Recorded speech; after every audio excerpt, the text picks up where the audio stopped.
समस्त को प्रणाम नववर्षर अभिनंदन। आज महाविश्व संक्रांति एक आलोचना चक्र होची। आलोचना चक्र रे सभापतित्व करने मो पंडित पद्मनाभ पाणिग्राही की अनुरोध करुछि से आसन ग्रहण करंतु। एवं आज यही संध्यार आलोचना चक्र रे मुख्य अतिथि भाव जे आम सहित अच्छा से कहीं नुहति आम समस्त जनाशुना डॉक्टर शशांक शेखर रथम महोदय अनुरोध करुच्ची से आसन अलंकृत कर।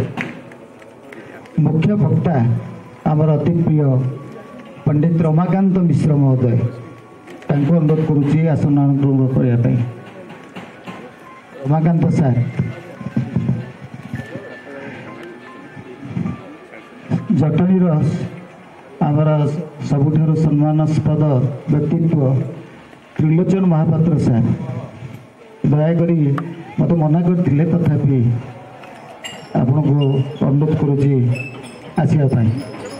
संपादक महोदय आदिनारायण खंडवाल अनुरोध करुच्ची आउ ब्रजबंधु बाबू को अनुरोध करुच्ची आसन अलंकृत करने।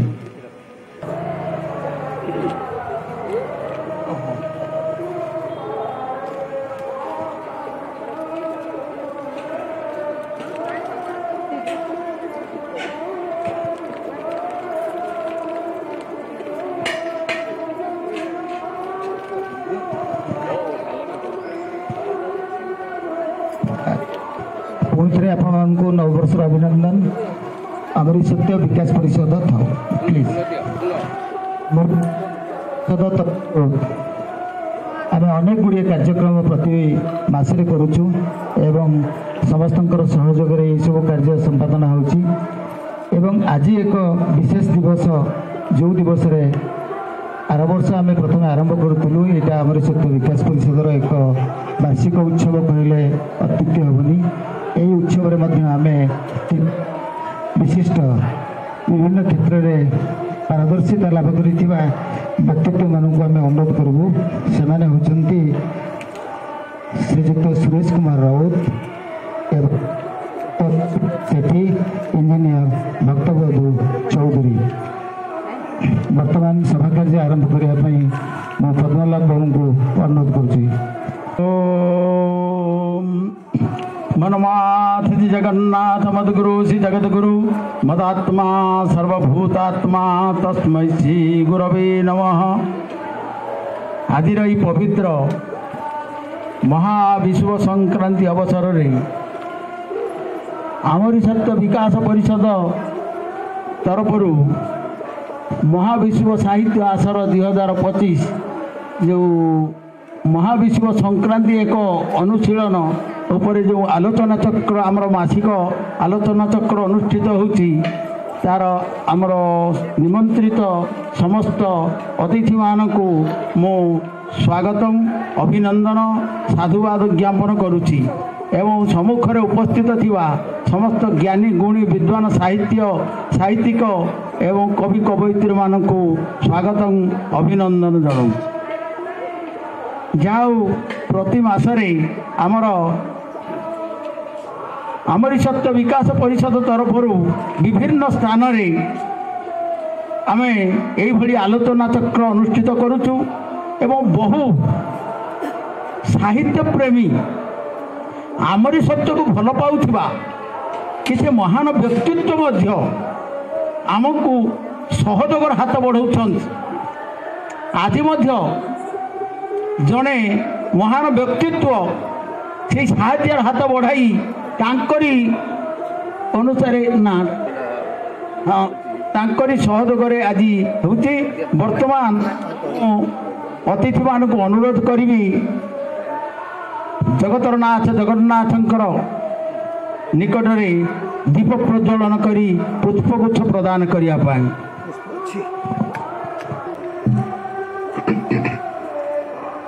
हरि ओम सहस्रशिरः पुरुषः सहस्राख्य सहस्रपाश भूमि सर्वत स्पृत्वादितिष्ठदशाङ्गुलम् पूर्वये वेदं सर्वं यत् भूतं यत् भाव्यम् उतामृततशेषानो यदन्यनातिरोहति एतावानस्य महिमा त्वजयांश पुरुषः पादस्य विश्वभूतानि त्रिपादस्य मृतं दिवि त्रिपादोर्ध उदयति पुरुषः पादशेहा भवत् पुनः तत्त्व विश्वं विक्रमस्तांसनानासने अभि ततो विराडजायतो विराजोधि पुरुषः सजातत्यरिचत पश्चाद्धुमथो पुर तस्माज्ञं सर्वभूत प्रजस्सावानि यज्ञने छन्दागुषि यज्ञने तस्मात् जायन्त तस्माज्ञां सर्वभूत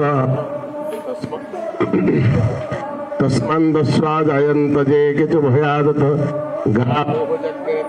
गाजामय तं यज्ञं वरेखं जातमग्रत तेन देव अजयन्त साधया ऋषयश्च जे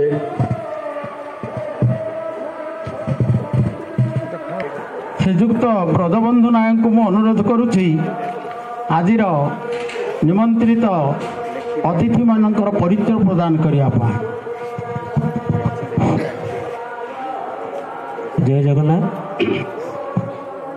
आज आकाश परिषद जटणी जो उत्सव चली ये उत्सव में महाविश्व साहित्य आसर एवं विषय हूँ महाविश्व संक्रांति एक अनुशीलन ये प्रकार एक साहित्यिक आलोचना साहित्यिक अनुशीलन विषय में आज आलोकपात करेंगे। आम पाखे बहुत अतिथि मैंने अच्छा सर्वप्रथम मु स्वागत करी धन्यवाद देवी मो सम्मुख में बसी अतिथिवृंद कारण आपण मैंने सब अतिथि आम भाई गोटे जमती गोटे अच्छी सम्बलपुरी भाषा आगु देखले जेनता पछे देखले सेमता माने एठे जो लोक मैंने बस आगे जो बस के क्या कोणा नुहति जमती लंका देख जहाँ को छुईब से 12 हाथ तो आम आगे अच्छा बहुत साहित्यिक रथ सार अच्छा मैडम अच्छा चौधरी बाबू अच्छा समस्ते पंडित अच्छा तेणु आगे जो बस आगे आपण मैंने किसी विभेद ना पार्थक्य ना रोल क्या गुरु को रोल मिले क्या रजा रोल क्या कटोला रोल तो आम ये बसीचु मैंने ये भिन्न व्यक्तित्व नुहति तथापि आज जो दिवस से दिवस तात्पर्य विषय तो आमर जो कविता आसन चली अति पुंखानुपुंख आलोचना कर गुरुत्व आप भिन्न भिन्न कार्यक्रम सहयोग कर भाग नहीं आसी प्रस्तुति भी होती विषय आलोकपात करने आवश्यकता पड़ो ना से विषय में गोटे कथा पर कहि धन्यवाद सरला मो मन कहीं आसला मो सार कहती जे समस्ते कहते आज सूर्य विश्वरेखा पर अवस्थान किंतु एवं दिन रात सामान 2 दिन हो मार्च 23 सेप्टेम्बर 21 तो आज से जो उत्तरायण होती ये कथा बोधे भौगोलिक सत्यता से कथा सार कहे आर तात्विक दर्शन भौगोलिक दर्शन एवं आमर ओडिया अस्मिता भारतीय अस्मिता सब विषय नहीं सार कहे कहवाई आम पाखे आम पाइचे सुनामधन्य साहित्यिक जी कि आज मुख्य अतिथि डॉक्टर शशांक शेखर रथसा डॉक्टर शशांक शेखर रथसा बसचंती आम रमाकांत सार पाखे सी जन्म हो गंजाम एवं वृत्ति से अध्यापक प्राध्यापक एवं अध्यक्ष कार्यक्रम से आरंभ करते प्रथम बांकी कॉलेज खोर्धा कॉलेज काचिनंदा कॉलेज और शेष को प्रिंसिपाल बेगुनिया कॉलेज तेणु से साहित्य छात्र थे साहित्य अध्यवसायता यथेष अधिका तेणु प्रमोद साहब धन्यवाद देवा प्रत्येक अकेजन भल भल रिपीटिंग आमर जी आसुँच अतिथि मुख्य अतिथि वक्ता को सी चयन कर बाची था तेणु श्री महाशय को आम आम विकास तरफ स्वागत करवा धन्यवाद देवा शुभेच्छा देवा सेपटे प्रथम अच्छा रमाकांत सार ପଣ୍ଡିତ ରମାକାନ୍ତ ପ୍ରଥମେ ନାଁ ହେଲା ପଣ୍ଡିତ। ପଣ୍ଡିତ କହିଲେ ଆଉ କିଛି ଆଡଜେକ୍ଟିଭ୍ ଯଦି ଲାଗିଗଲା ଆଉ ବ୍ୟାଖ୍ୟା କରିବା ଆଉ ବୋଧେ ଅନାବଶ୍ୟକ। ସଂସ୍କୃତରେ ଅଗାଧ ଜ୍ଞାନ, ହାଇସ୍କୁଲରେ ସଂସ୍କୃତ ଶିକ୍ଷକ ହିସାବରେ ଶିକ୍ଷାଦାନ ଶିକ୍ଷଣ ପ୍ରକ୍ରିୟାରେ ଯଥେଷ୍ଟ ଅଭିଜ୍ଞତା ଏବଂ ଏ ଯେଉଁ ଆମରି ସତ୍ୟ କାର୍ଯ୍ୟକ୍ରମ ଚାଲିଛି, ଆମର ସତ୍ୟ ଖୋର୍ଦ୍ଧା ହେଉଛି ମୁଖ୍ୟ ଅଫିସ ଏବଂ ଜଟଣୀରେ ବର୍ତ୍ତମାନ ଗୋଟିଏ ଆମେ ଶାଖା କରିଛୁ କ'ଣ ଆମରି ସତ୍ୟ ବିକାଶ ପରିଷଦ। ସେ ତା'ର କର୍ଣ୍ଣଧାର, ବହୁତ କାମ ସେ କରୁଛନ୍ତି, ବହୁତ ସଭ୍ୟ ଦେଉଛନ୍ତି ଏବଂ ପ୍ରତ୍ୟକ୍ଷ ଭାବରେ ନିଜର ଘରର ଗୋଟେ ଫଙ୍କସନ୍ ଭଳି ନିଜର ମନ ତନ ଧ୍ୟାନ ସମସ୍ତଙ୍କୁ ଲଗେଇଛନ୍ତି। ଆଉ ସେ ମଧ୍ୟ ସୁବକ୍ତା ପଣ୍ଡିତ, ତାଙ୍କୁ ଆମେ ଧନ୍ୟବାଦ ଦେବା। ପଣ୍ଡିତ ରମାକାନ୍ତ ମିଶ୍ର।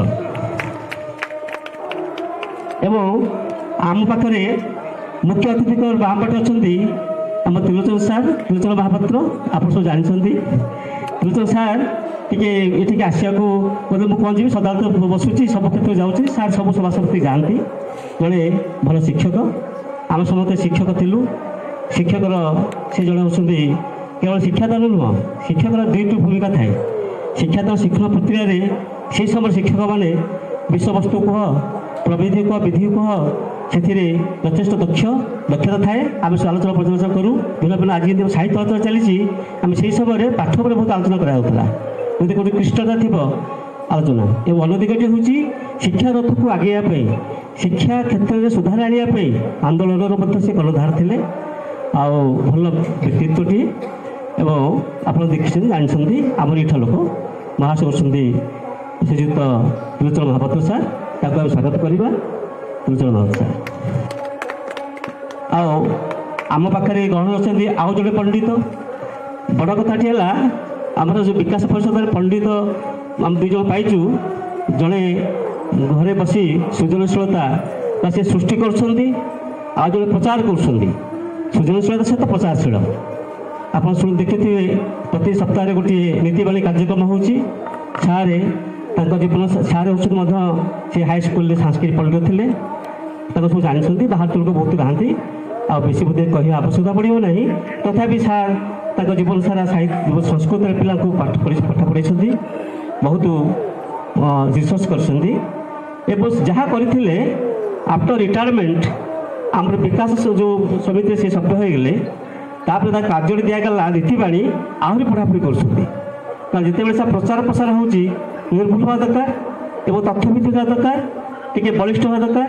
ସେଥିପାଇଁ ସାର୍ ସଦାବେଳେ ବର୍ତ୍ତମାନ ପଠନଶୀଳ, ପାଠ ପଢ଼ୁଛନ୍ତି ଏବଂ ପାଠ ପଢ଼ି ମଧ୍ୟ ଯେଉଁ ନୀତିବାଣୀ କାର୍ଯ୍ୟକ୍ରମ କରୁଛନ୍ତି, କାହାକୁ ଜଣାପଡ଼ୁଥିବ ଯେ ଜାଣିଛି ବୋଲି, କିନ୍ତୁ ଅନେକ ଲୋକଙ୍କୁ ଅଜଣା ତାହା ଜାଣିନାହାନ୍ତି ବୋଲି। ତେଣୁ ଆମେ କହୁ ଆମ ଜୀବନ ଅଳ୍ପ ଟିକେ ହେଉ ପଛେ, ଗୋଟେ ଗାର ହେଉ ପଛେ, ଯେ ସମାଜ ଉନ୍ନତି ହେଲା, ଯେ ଆମ ଜୀବନ ସାର୍ଥକ। ସେ ପ୍ରକାର ସାର୍ ତାଙ୍କର ଅଧ୍ୟବସାୟ ବଳରେ, ପରିଶ୍ରମ ବଳରେ, ନୀତିବାଣୀ ଜରିଆରେ ସମାଜକୁ ଯେତିକି ନୀତିବାଣୀ ଦେଉଛନ୍ତି, ହିତବାଣୀ ଦେଉଛନ୍ତି। ତେଣୁ କିଛି ଅସଜଡ଼ା ଲୋକଗୁଡ଼ିକ ସଜାଡ଼ି ହେବେ ବା ହେଉଥିବେ, ଏଇଟା କାମନା କରିବା। ତେଣୁ ତାଙ୍କୁ ବହୁତ ସାଧୁବାଦ। ତେଣୁ ଆଜି ଏ କାର୍ଯ୍ୟକ୍ରମ ସଭାପତି କରୁଛନ୍ତି ପଣ୍ଡିତ ପଦ୍ମନାଭ ପାଣିଗ୍ରାହୀ ସାର୍। ମୋ ବାଁ ପଟେ ଅଛନ୍ତି ଆଦିନାରାୟଣ ଖଣ୍ଡୁଆଳ ସାର୍। ସେ ଜଣେ ରୋଟାରିଆନ୍, ଯଦିଓ ସେ ବ୍ୟବସାୟରେ ଲିପ୍ତ। ତେଣୁ ବ୍ୟବସାୟ ସହିତ ସାହିତ୍ୟ, ବ୍ୟବସାୟ ସହିତ ସାହିତ୍ୟ, ସାହିତ୍ୟ ସହିତ ଅନୁଷ୍ଠାନ ଏବଂ ଖାଲି ଅନୁଷ୍ଠାନର ଗୁରୁତ୍ୱପୂର୍ଣ୍ଣ କାମ ବହନ କରିବା ଗୋଟେ ଗୁରୁତ୍ୱପୂର୍ଣ୍ଣ କଥା। ତେଣୁ କେମିତି ଅନୁଷ୍ଠାନଟି ଚାଲିବ, ସମସ୍ତେ କେମିତି ଭାଇଚାରା ଭାବରେ ରହିବ, ପରସ୍ପର ଭାଇ ଭାଇ ଚଳିବା। ଏଇ ଆମ ଭିତରେ କିଛି ସାନ ବଡ଼ କିଛି ନାହିଁ, ଇଗୋ କିଛି ନାହିଁ। କିଏ ଗୋଟେ କ'ଣ ବଡ଼ ଚାକିରି କରିଥିଲା, କୁହାଯାଇଛି ଆଫ୍ଟର ରିଟାୟାରମେଣ୍ଟ ଆମ ଚାକିରି କ୍ୱାଲିଫିକେସନ୍ ସବୁ ହେଉଛି ଲେସ୍ ଗୋଟେଜ୍, ନାଇଁ କି? ଗୋଟେ ଆଇଏସ୍, ତମକୁ ଆଇଏସ୍ ଥିଲି, ସେଇ ଗୋଟେ ଧରି ବସିବ, ଚଳିବ କି? ଚଳିବ ନାହିଁ। ତ ସେଇ ଭାଇଚାରା ଭାବ ନେଇକି ଆମମାନଙ୍କ ମଧ୍ୟରେ ଗୋଟେ ଗର୍ବ, ଅହଙ୍କାର, ଅହମିକା କିଛି ବାଦବିବାଦ ନାହିଁ। ସମସ୍ତେ ଭାଇ ଭାଇ, ସମସ୍ତେ ଏକ ହିଁ ଏଇଟାକୁ ରଥକୁ ଆଗେଇ ନେବା ପାଇଁ ଚେଷ୍ଟା ଚାଲିଛି। ସାହିତ୍ୟର ପ୍ରଚାର ପ୍ରସାର ଓ ଆମର ସତ୍ୟ ପତ୍ରିକାଟିଏ ଚାଲିଛି, ତାକୁ କେମିତି ଉଜ୍ଜୀବିତ କରିବା, ବଞ୍ଚେଇ ରଖିବା, ସେଥିପାଇଁ ସାର୍ଙ୍କର ବହୁତ ଅବଦାନ ଏବଂ ଆନୁଷ୍ଠାନିକ କାର୍ଯ୍ୟକ୍ରମରେ ବହୁତ ଅବଦାନ। ରୋଟାରିଆନ୍ ଅଛନ୍ତି। ତେଣୁ ଆଜିର କାର୍ଯ୍ୟକ୍ରମରେ ସେ ଆମର ସଭାପତି ଅଛନ୍ତି। ଏଠାର ଏ ଯେଉଁ ସାହିତ୍ୟ ବିକାଶ ଆମର ଅଛି, ଆମର ସତ୍ୟ ବିକାଶ ପରିଷଦ ପ୍ରେସିଡେଣ୍ଟ, ସମ୍ପାଦକ, ପ୍ରେସିଡେଣ୍ଟ ଅଛନ୍ତି ସାର୍ ପ୍ରଭାସ ସାର୍। ସାର୍ ତ ଆମର ଯିଏ ହେଉଛି ମୁଖ୍ୟ। ସାର୍ ବସିଲେନି ଏଠି, ପ୍ରମୋଦ ସାର୍ଙ୍କ କଥା କହିବା ତ ସାର୍ଙ୍କୁ ଆମ ଆତ୍ମୀୟ ଖଟୋଳକୁ ମଧ୍ୟ ସ୍ୱାଗତ କରିବା। ଆତ୍ମୀୟ ଖଟୋଳ ସାର୍ ଆଉ ଆମ ସମ୍ମୁଖରେ ପ୍ରମୋଦ ସାର୍ ବସିଲେ, ଏଠି ବସିଲେନି କାରଣ ସଦା ବସୁଛି, ମାନେ ଯିଏ ସବୁ କାମ କରନ୍ତି ସେ ପଛରେ ରହିଛନ୍ତି। ମୁଁ ତ ବହି ଛପଉଛି, ପରିଶ୍ରମ କରୁଛି, ଲେଖାଲେଖି ସଂଗ୍ରହ କରୁଛି, ଲେଖା ବି ଦେଉଛି, ନାଇଁ କି? ଆପଣ ସବୁ ଜାଣିଥିବେ ଆମ ସାର୍ ସିଏ ଜଣେ ଶିକ୍ଷାର ଛାତ୍ର, ଏଜୁକେସନ୍ ଡିପାର୍ଟମେଣ୍ଟ ଲୋକ, ତ ସାହିତ୍ୟରେ ଯଥେଷ୍ଟ ଆଗୁଆ, ସମାଜ ସେବା, ସାମାଜିକ ଯେଉଁ ସୋସିଓଲୋଜି ବିଷୟରେ, ସାଇକୋଲୋଜି ବିଷୟରେ ବହୁତ ଜ୍ଞାନ ଅଛି। ସମସ୍ତଙ୍କୁ ବାନ୍ଧି ରଖିବା ସାର୍ଙ୍କର ଗର୍ବ ନାହିଁ। ତେଣୁ କେଉଁଠି କେମିତି ସମସ୍ତଙ୍କୁ ଏକାଠି କରିକି କିଛି ବାଟ ଆଗେଇବା ତାଙ୍କର ହେଉଛି ପ୍ରଧାନ ଲକ୍ଷ୍ୟ।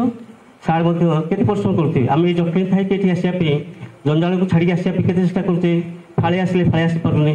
କିନ୍ତୁ ମ୍ୟାଡ଼ାମ୍ ଆଉ ସାର୍ ଓ ତାଙ୍କର ବେଳେବେଳେ ତାଙ୍କର ପୁତ୍ରବଧୂ ଅନ୍ୟାନ୍ୟ ସମସ୍ତେ ଆସିକି ପ୍ରୋଗ୍ରାମ ସକ୍ସେସ୍ କରୁଛନ୍ତି।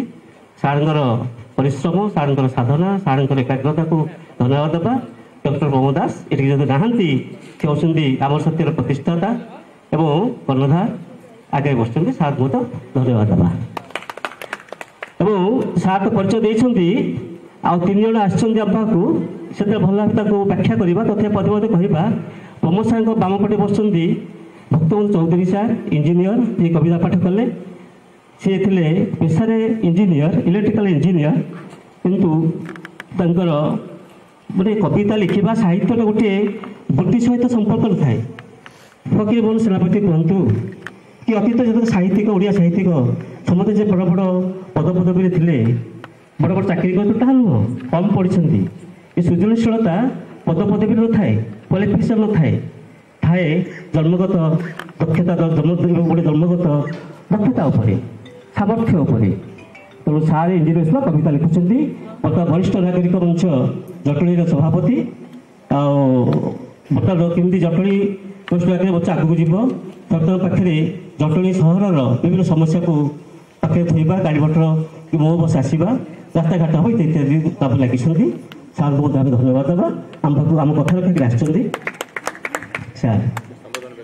ସମସ୍ତେ ଆମେ ତାକୁ ସମ୍ବୋଧନ ଆଜି କରିବୁ, ସମ୍ବୋଧିତ କରିବୁ। କାରଣ ସାର୍ ଆମେ ବାଛିଛୁ ପ୍ରତିବର୍ଷ ଆମର ସହିତ ବିକାଶ ପରିଷଦ ସମାଜର ଭିନ୍ନ ଭିନ୍ନ ଦୃଷ୍ଟିକୋଣରୁ ଭିନ୍ନ ଭିନ୍ନ ବ୍ୟକ୍ତିତ୍ୱକୁ ଆମେ କରିଥାଉ। କେବେ ଖେଳ ଦୃଷ୍ଟିରୁ, କେବେ ସାହିତ୍ୟ ଦୃଷ୍ଟିରୁ, କେବେ ସମାଜ ଦୃଷ୍ଟିରୁ ଏ କରିଥାଉ। ଏ ବର୍ଷ ଆମେ 3 ଜଣ ବ୍ୟକ୍ତିତ୍ୱ କରିଛୁ। ତ ସାର୍ ହେଉଛନ୍ତି ଜଣେ, ଆଉ ଜଣେ ହେଉଛନ୍ତି ମୋର ଛାତ୍ରଟିଏ ବାସୁଦେବ। ମୋତେ ଯେଉଁଠି ଦେଖେ ମୁଣ୍ଡିଆଟେ ମାରିଥାଏ, ସାର୍ ମୁଁ କହିଲି ତୁ କ'ଣ କରୁଛୁ ଆଜିକାଲି? ନା ମୁଁ ପ୍ରାୟ ସମାଜ ସେବା କରୁଛି। ମୁଁ ତାକୁ ଦେଖିଲି ପ୍ରକୃତ ସମାଜ ସେବା କରୁଛି। କେଉଁଠି ଗାଈଟେ ମରିଯାଇଛି, କୁକୁରଟେ ମରିଯାଇଛି, କିଏ ଉଠୁନାହାନ୍ତି, କେଉଁଠି କିଏ କାହା ଘରେ ଗଣ୍ଡଗୋଳଟେ ହେଇଛି, କିଏ ଅସହାୟତା ବୋଧ କରୁଛି, ଥାନାକୁ ଯାଇପାରୁନି, ତାକୁ ସାହାଯ୍ୟ ଦରକାର। ଏମିତି ବିଭିନ୍ନ ସାମାଜିକ କାର୍ଯ୍ୟରେ ସେ ଲିପ୍ତ। ଛୋଟ ବୟସରେ କମରେ ସୁଦ୍ଧା ତାର ମାନବିକତା ଏବଂ ବ୍ୟକ୍ତିତ୍ୱ ଏବଂ ହୃଦ୍ପତା ଏତେ ଉନ୍ନତ ଧରଣର ଯେ ଆମରି ବିକାଶ ପରିଷଦ ଚୟନ କଲା ଆମର ସମାଜସେବକ ବର୍ଷ ଏଥରକ ଆମେ ତାକୁ ସମ୍ମାନିତ କରିବୁ। ସେ ଚୟନ କରୁଛି, ସେ ଆଗରେ ବସିଛି, ଆମେ ତାକୁ ଡାକିବା, ସେ ଆସିବ। ଆଉ ଜଣେ ବହୁତ ବଡ଼ ବ୍ୟକ୍ତିତ୍ୱ ସେ କେଉଁଠି ବସିଛନ୍ତି, ଥିଲେ ଏଠି କେତେବେଳେ ଥିଲେ, ସେ ମହାଶୟ ହେଉଛନ୍ତି ଆମର ଶ୍ରୀଯୁକ୍ତ ସୁରେଶ କୁମାର ରାଉତ। ସାର୍ ଆପଣ ତାହାନ୍ତି ସେ ଆସିଛନ୍ତି, ଅଛନ୍ତି। ତାଙ୍କ କଥା ସାର୍ କହିବେ ଯେ ଆମେ ଜଟଣୀରେ ଅଛେ, ବହିଟେ ପଢ଼ୁଛେ ଏବଂ ଭିନ୍ନ ଭିନ୍ନ ବୃତ୍ତି କରୁଛେ। ସାର୍ଙ୍କର ମୁଁ ଯାହା ଶୁଣିଲି ସେ ବୃତ୍ତିରେ ହେଉଛନ୍ତି ଭିନ୍ନ। ସେ ଜଜ୍ କୋର୍ଟର ହେଡ୍ କ୍ଲର୍କ ଅଛନ୍ତି, ବଡ଼ ପଦବୀରେ ଅଛନ୍ତି ଏବଂ ସଂସ୍କୃତି ପ୍ରେମୀ, ସାହିତ୍ୟ ପ୍ରେମୀ, ଭାରତୀୟ ଅସ୍ମିତା, ଓଡ଼ିଆ ସଂସ୍କୃତି ସହିତ ଲିପ୍ତ। ସାର୍ଙ୍କର ପାଲା, ସାର୍ଙ୍କର ସ୍ୱର, ସାର୍ଙ୍କର ପାଣ୍ଡିତ୍ୟରେ ସେ ଆକର୍ଷିତ ହୋଇଛନ୍ତି। ହେଲା ପରେ ସେ ଖୋଜିଛନ୍ତି ସାର୍ଙ୍କୁ। ଲାଗୁଥିବ ଆପଣଙ୍କୁ ଗୋଟେ ଗପ ଭଳିଆ, ଏଇ କବିତାଟି କିଏ ଗାଇଛନ୍ତି, କେମିତି ଗାଇଛନ୍ତି, କ'ଣ ଗାଇଛନ୍ତି। ସେ ରମାକାନ୍ତ ସାର୍ଙ୍କ ସଂସ୍ପର୍ଶରେ ଆସିଛନ୍ତି। ରମାକାନ୍ତ ସାର୍ଙ୍କ ସଂସ୍ପର୍ଶରେ ଆସିଲା ପରେ ସେ ଆମର ସତ୍ୟ ବିକାଶ ପରିଷଦ ସହିତ ସମ୍ପୃକ୍ତ ହେଲେ। ତ ସାର୍ ଆପଣ ଯେଉଁ କାର୍ଯ୍ୟକ୍ରମ କରୁଛନ୍ତି, ମୁଁ ବେଳେବେଳେ ସେ କାର୍ଯ୍ୟକ୍ରମ ଭାଗ ନେବି ଏବଂ ସବୁ କଥା ମୁଁ ବହନ କରିବି, ଆପଣ ବ୍ୟସ୍ତ ହୁଅନ୍ତୁ ନାହିଁ। ଦେଖନ୍ତୁ କେତେ ଉଦାରଚିତ, କେତେ ବଦାନ ବ୍ୟକ୍ତିତ୍ୱ। ସେ ବ୍ୟକ୍ତିତ୍ୱ ଆଜି ଆସିଛନ୍ତି ଆମ ପାଖକୁ, ଯାହାଙ୍କର କରୁଣା, ଯାହାଙ୍କର ଦୟା, ଯାହାଙ୍କର ଆଶୀର୍ବାଦ, ଯାହାଙ୍କର ଏବଂ ମିଶିବା, ଭାଇଚାରା ଭାବ ଦ୍ୱାରା ଆଜି କାର୍ଯ୍ୟକ୍ରମଟି ଆମେ ଭଲ ଭାବେ କରୁଛେ। ସେ ତାଙ୍କୁ ମଧ୍ୟ ଆମେ ଆଜି ସମ୍ବୋଧିତ କରିବୁ। এইମାନେ ହେଉଛନ୍ତି ଆମ ପାଖରେ ଆଜି ଅଛନ୍ତି। ମୋ କାର୍ଯ୍ୟକ୍ରମ ଥିଲା ଏତିକି। ମୋଟାମୋଟି ଭାବରେ ଆପଣ ସମସ୍ତଙ୍କୁ ଅତିଥି ସହିତ ଆପଣ ସମସ୍ତଙ୍କୁ ଅଭିନନ୍ଦନ କରୁଛୁ, ସମସ୍ତଙ୍କୁ ଧନ୍ୟବାଦ ଦେଉଛୁ। ନମସ୍କାର। ବର୍ତ୍ତମାନ ପ୍ରେସିଡେଣ୍ଟ ସାର୍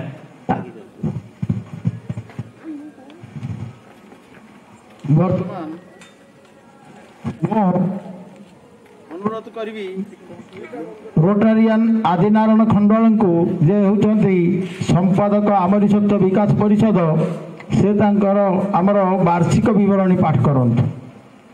ପୁଣି ସମସ୍ତଙ୍କୁ ଶୁଭ ସନ୍ଧ୍ୟା, ଶୁଭେଚ୍ଛା ଏବଂ ମୋର ଅଭିନନ୍ଦନ। ଆଜିର 85 ସଭାପତି ତଥା ସମସ୍ତ ଅତିଥିବୃନ୍ଦ ଏବଂ ସମ୍ମୁଖରେ ବସିଥିବା ମୋର ସମସ୍ତ ସାହିତ୍ୟିକ ବୟୋଜ୍ୟେଷ୍ଠ ଶ୍ରେଷ୍ଠ ବିଶିଷ୍ଟ ବ୍ୟକ୍ତିବିଶେଷ ସହ ଆମର ନିମନ୍ତ୍ରିତ ସମ୍ବର୍ଦ୍ଧିତ ପ୍ରତିଭା ବୃନ୍ଦ ସମସ୍ତଙ୍କୁ ମୋର ପୁଣି ଅଭିନନ୍ଦନ, ଶୁଭେଚ୍ଛା। ମୋତେ ଦାୟିତ୍ୱ ଦିଆଯାଇଛି ଆମରି ବିକାଶ ପରିଷଦର ବାର୍ଷିକ ବିବରଣୀ ପଢ଼ିବା ପାଇଁ। ଆମରି ବିକାଶ ପରିଷଦ ସୃଷ୍ଟିର ବୀଜ ପଡ଼ିଥିଲା 2021ରେ, କିନ୍ତୁ କାର୍ଯ୍ୟକ୍ଷମ ହୋଇଥିଲା ପ୍ରକୃତରେ 2022 ମାର୍ଚ୍ଚ ମାସରେ। ଆରମ୍ଭ ହୋଇଥିଲା ଆମର ବୟୋଜ୍ୟେଷ୍ଠ ଶିକ୍ଷାବିତ୍, ଶିକ୍ଷକ, ସାହିତ୍ୟିକ ଏବଂ ସମାଜସେବୀ ଗାନ୍ଧୀ ନୀତି ଆଧାରିତ ଯେଉଁ ବ୍ୟକ୍ତିତ୍ୱ ଆମର ତ୍ରିଲୋଚନ ସାର୍ ଏଠି ବହିଛନ୍ତି, ତାଙ୍କରି ଘରେ ଆମେ ଆରମ୍ଭ କରିଥିଲୁ 21/3/22ରେ। କିନ୍ତୁ 21ରୁ ଷ୍ଟାର୍ଟ ହୋଇଥିଲା, ଆରମ୍ଭ ହୋଇଥିଲା। ଧୀରେ ଧୀରେ 21/3/22 ପରେ ପ୍ରତି ମାସରେ ଏହାର କାର୍ଯ୍ୟକ୍ରମ ସାହିତ୍ୟ ଆସର ସହ ଖାଇବା ପିଇବା ସହ ସମ୍ବର୍ଦ୍ଧନା, ହଜିଯାଉଥିବା କଳା ସଂସ୍କୃତି ଏବଂ ପ୍ରତିଭାବାନ ବ୍ୟକ୍ତିତ୍ୱକୁ ଆମେ ଲୁକାୟିତ ହଜିଯାଉଥିବା ସେମାନଙ୍କୁ ଆଣି ସାଉଁଟି ଆଣି ସେମାନଙ୍କୁ ଆମେ ସମ୍ବର୍ଦ୍ଧିତ କରିଛୁ।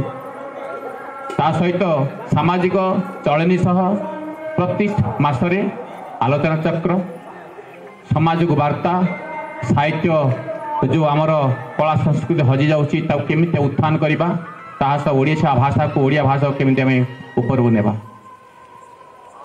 ଆପଣମାନେ ସମସ୍ତ ଅବଗତ, ଆଜି ଆମର ଭାଷା କେଉଁ ସ୍ଥିତିରେ, କେଉଁଠି ତା'ର କେଉଁ ପାହାଚରେ ସେ ଅଛି, ଆମେ ନିଜକୁ ନିଜେ ଆମେ ବିଶ୍ଳେଷଣ କରିବା ଆବଶ୍ୟକ। ସେଇ ଜିନିଷକୁ ପାଥେୟ କରି ଆମରି ସତ୍ୟ ପ୍ରତିଷ୍ଠାତା ଡକ୍ଟର ପ୍ରମୋଦ କୁମାର ଦାସ ଆମରି ସତ୍ୟ 15 ବର୍ଷ ତଳେ ଆରମ୍ଭ କରିଥିଲେ। ଗୋଟିଏ ଛୋଟିଆ ବୀଜରୁ ସେ ଆଜି ମହାଦ୍ରୁମରେ ପରିଣତ, ତା'ର ଛାୟା କାୟା ବିସ୍ତାର କରି ଚାଲିଛି। କିନ୍ତୁ ବହୁତ ଘାତ ପ୍ରତିଘାତ, ସେ ଘାତ ପ୍ରତିଘାତ ସହ୍ୟ କରିବା ପ୍ରଭୁ ତାଙ୍କୁ ସାହସ, ବଳ, ଧୈର୍ଯ୍ୟ ଦିଅନ୍ତୁ। ଆମ ସମସ୍ତଙ୍କୁ ଆମେ ତାଙ୍କ ସହିତ ରହି ଆଗକୁ କିନ୍ତୁ ଆର କାର୍ଯ୍ୟକ୍ରମ ଆହୁରି ବଢ଼ିବ, ଆହୁରି ଆର ଛାୟା କାୟା ଦେଇ ସମାଜକୁ ପରିବୃଦ୍ଧ କରିବା ସହିତ ଅନ୍ୟାନ୍ୟ ସହଯୋଗ କରିବ, ସାମାଜିକ ଚିନ୍ତାଧାରାରେ ନିମଗ୍ନ ହୋଇ ଆମ ସମାଜର ମଙ୍ଗଳ କରିବା ସହ ବିଶ୍ୱର ମଙ୍ଗଳ କରିବ, ଏହି ଚିନ୍ତାଧାରା ସମସ୍ତଙ୍କର ହଉ। ବର୍ତ୍ତମାନ ବର୍ଷର ବିବରଣୀ କହିଲେ ପୁରା ବର୍ଷେ, ବର୍ତ୍ତମାନ 36ତମ କହିଲେ ଅତିରିକ୍ତ ନେଇ, ବର୍ତ୍ତମାନ ବର୍ଷ ପ୍ରତି ମାସରେ 36 ମାସ ହୋଇଗଲାଣି। 3 ବର୍ଷ ବିଶ୍ୱ ଗତ ବର୍ଷ ହୋଇଥିଲା ଏଇ ସାର୍ଙ୍କ ରମାକାନ୍ତ ସାର୍ଙ୍କ ଘରେ ହିଁ ହେଇଥିଲା। 14/4/24ରେ ମହାବିଶ୍ୱ ମିଳନ ସାର୍ଙ୍କ ଘରେ ହେଇଥିଲା। ତାପରେ 28/4 ମଧୁସୂଦନ ଜୟନ୍ତୀ ଖୋର୍ଦ୍ଧାରେ ହେଇଥିଲା ବିଜୟ ସାର୍ଙ୍କ ଘରେ, ସାର୍ ବି ଆସିଛନ୍ତି। ଜୁଲାଇରେ ହେଇଥିଲା ଜାତିର ଅସ୍ମିତା ପାଇକରା ଭାଇ ଆମର କିଶୋର ଭାଇଙ୍କ ତତ୍ତ୍ୱାବଧାନରେ। ଅଗଷ୍ଟରେ ସାମ୍ପ୍ରତିକ ଶ୍ରୀକୃଷ୍ଣଙ୍କ ବାର୍ତ୍ତା ସୁକାନ୍ତି ମହାପାତ୍ର, ଆମର ଡକ୍ଟର ସୁକାନ୍ତି ମହାପାତ୍ର, ସିଏ ତତ୍ତ୍ୱାବଧାନ ନେଇ ତାଙ୍କର କାର୍ଯ୍ୟକ୍ରମ ବଢ଼ିଥିଲେ। ଏମିତି ପୁରା ମାର୍ଗଶୀର ମାସ ଉପରେ ଷଷ୍ଠୀ ଜ୍ୟୋତି ରହିଥିଲା, ଶିବ କଥାମୃତ ନାଗେଶ୍ୱର ମନ୍ଦିର ହୋଇଥିଲା, ମା ଉପରେ ରାମଚନ୍ଦ୍ରପୁର ପୁଣି ଆମର ଷଷ୍ଠୀ ଜ୍ୟୋତି। ଓଡ଼ିଆ ସଂସ୍କୃତିର ଶନି ପୂଜା ଶନିଶ୍ୱର ମନ୍ଦିର ଆମର ଭାଇମାନେ କରିଥିଲେ, ଆମର କିଶୋର ଭାଇ ଏବଂ ତାଙ୍କର ସହଯୋଗୀ ସମସ୍ତ ଯେଉଁମାନେ ଅଛନ୍ତି ସାଙ୍ଗସାଥି ଯାହା ବହୁତ ସହଯୋଗ କରିଥିଲେ, ସେଇଟା ବି ବହୁତ ସୁନ୍ଦର କାର୍ଯ୍ୟକ୍ରମ ହୋଇଥିଲା। ତାପରେ ଆମର ବନ୍ଧୁ ମିଳନ ହୋଇଥିଲା 16/2ରେ, ଆମେ ସମସ୍ତେ ଗୋଟେ ପିକନିକ୍ ବଣଭୋଜିରେ ଯାଇଥିଲୁ। ପ୍ରତିବର୍ଷ ଆମର ବଣଭୋଜି ବି ହୁଏ, ସୁନ୍ଦର ଆୟୋଜନ, ପୁରା ବହୁତ ସୁନ୍ଦର ବସ୍ ସହ ଖାଦ୍ୟପେୟର ମଜା। ଆମେ ରାମ ମନ୍ଦିର ଆଉ ଯାଇଥିଲୁ ଆମର ଫତେଗଡ଼ ଯେଉଁ, ତା ସେଥିରେ ନୀଳମାଧବ ନୀଳ ମହାନଦୀର ସୁନ୍ଦର ସୌନ୍ଦର୍ଯ୍ୟ ଉପଭୋଗ କରିବା ସହ ଆମେ ସମସ୍ତେ ଖୁସି ମନେଇଥିଲୁ। ତା ସହିତ ଆମର ଆଲୋଚନା ଚକ୍ର ବି ହେଇଥିଲା। ଏମିତି ତାପରେ ଏଇ ମାର୍ଚ୍ଚ ମାସରେ ଦୋଳ ପୂର୍ଣ୍ଣିମା ବିଷୟରେ ଆମେ ଆଲୋଚନା କରିଥିଲୁ ଆମର ପ୍ରମୋଦ ସାର୍ଙ୍କ ଘରେ। आमर पंडित सार बहुत कथा कहते जहाँकि जो अलाच्य विषय जो मैंने अनालोच मैंने जोड़ा हजि जाए जानी कथा आम बहुत जानू विषय समस्ते आम जानू पंडित मैंने जो मैंने अच्छा विज्ञ प्राज्ञ व्यक्ति सब आसने कथा को पूरा प्रांजल बुझाऊँ आम कि बहुत न जाना लोक जाना जिन अच्छी एमती आमर प्रति मासरे कार्यक्रम होची खाइबा पीवा सह आपण मान सहयोग सब आमर प्रतिष्ठाता अदम्य उद्यम बहुत निष्ठा चेष्टा प्रचेष्टा माने कहवा मोर वार्ता व लेखारे संभव नुहे प्रभु दिन राति 24/7 कहले अत्युक्ति हे ना बहुत चेष्टा निश्चय करुँच जाओ धन्यवाद से देवा आउ कि साहस बढ़ेले आगू सेमती और केमती कार्यक्रम बढ़ो ताकू ही चेष्टा करवा मो विशेष कहूनी एमती कार्यक्रम आगू बढ़ू आमर आहरी आगू आपण समय सहयोग करेंगे आपण सहित रे आगू केमती यार वार्ता जीव सुदूर प्रसारी हो गाँ गंडार आम प्रत्येक गाँ बुली बुली करुचु जो कार्यक्रम हो प्रत्येक गाँव में आमर मोबाइल कार्यक्रम कहले अत्युक्त ना मोबाइल भ्राम्यमाण विशेष मुझे कहू नहीं धन्यवाद समझ दूसरी पुणी अभिनंदन जनाऊँ पुणी विशेष न कही आमर सभापति महोदय को मुझे कार्यक्रम आरंभ करूँ बर्तमान मुझे विराम दूसरी धन्यवाद समस्त को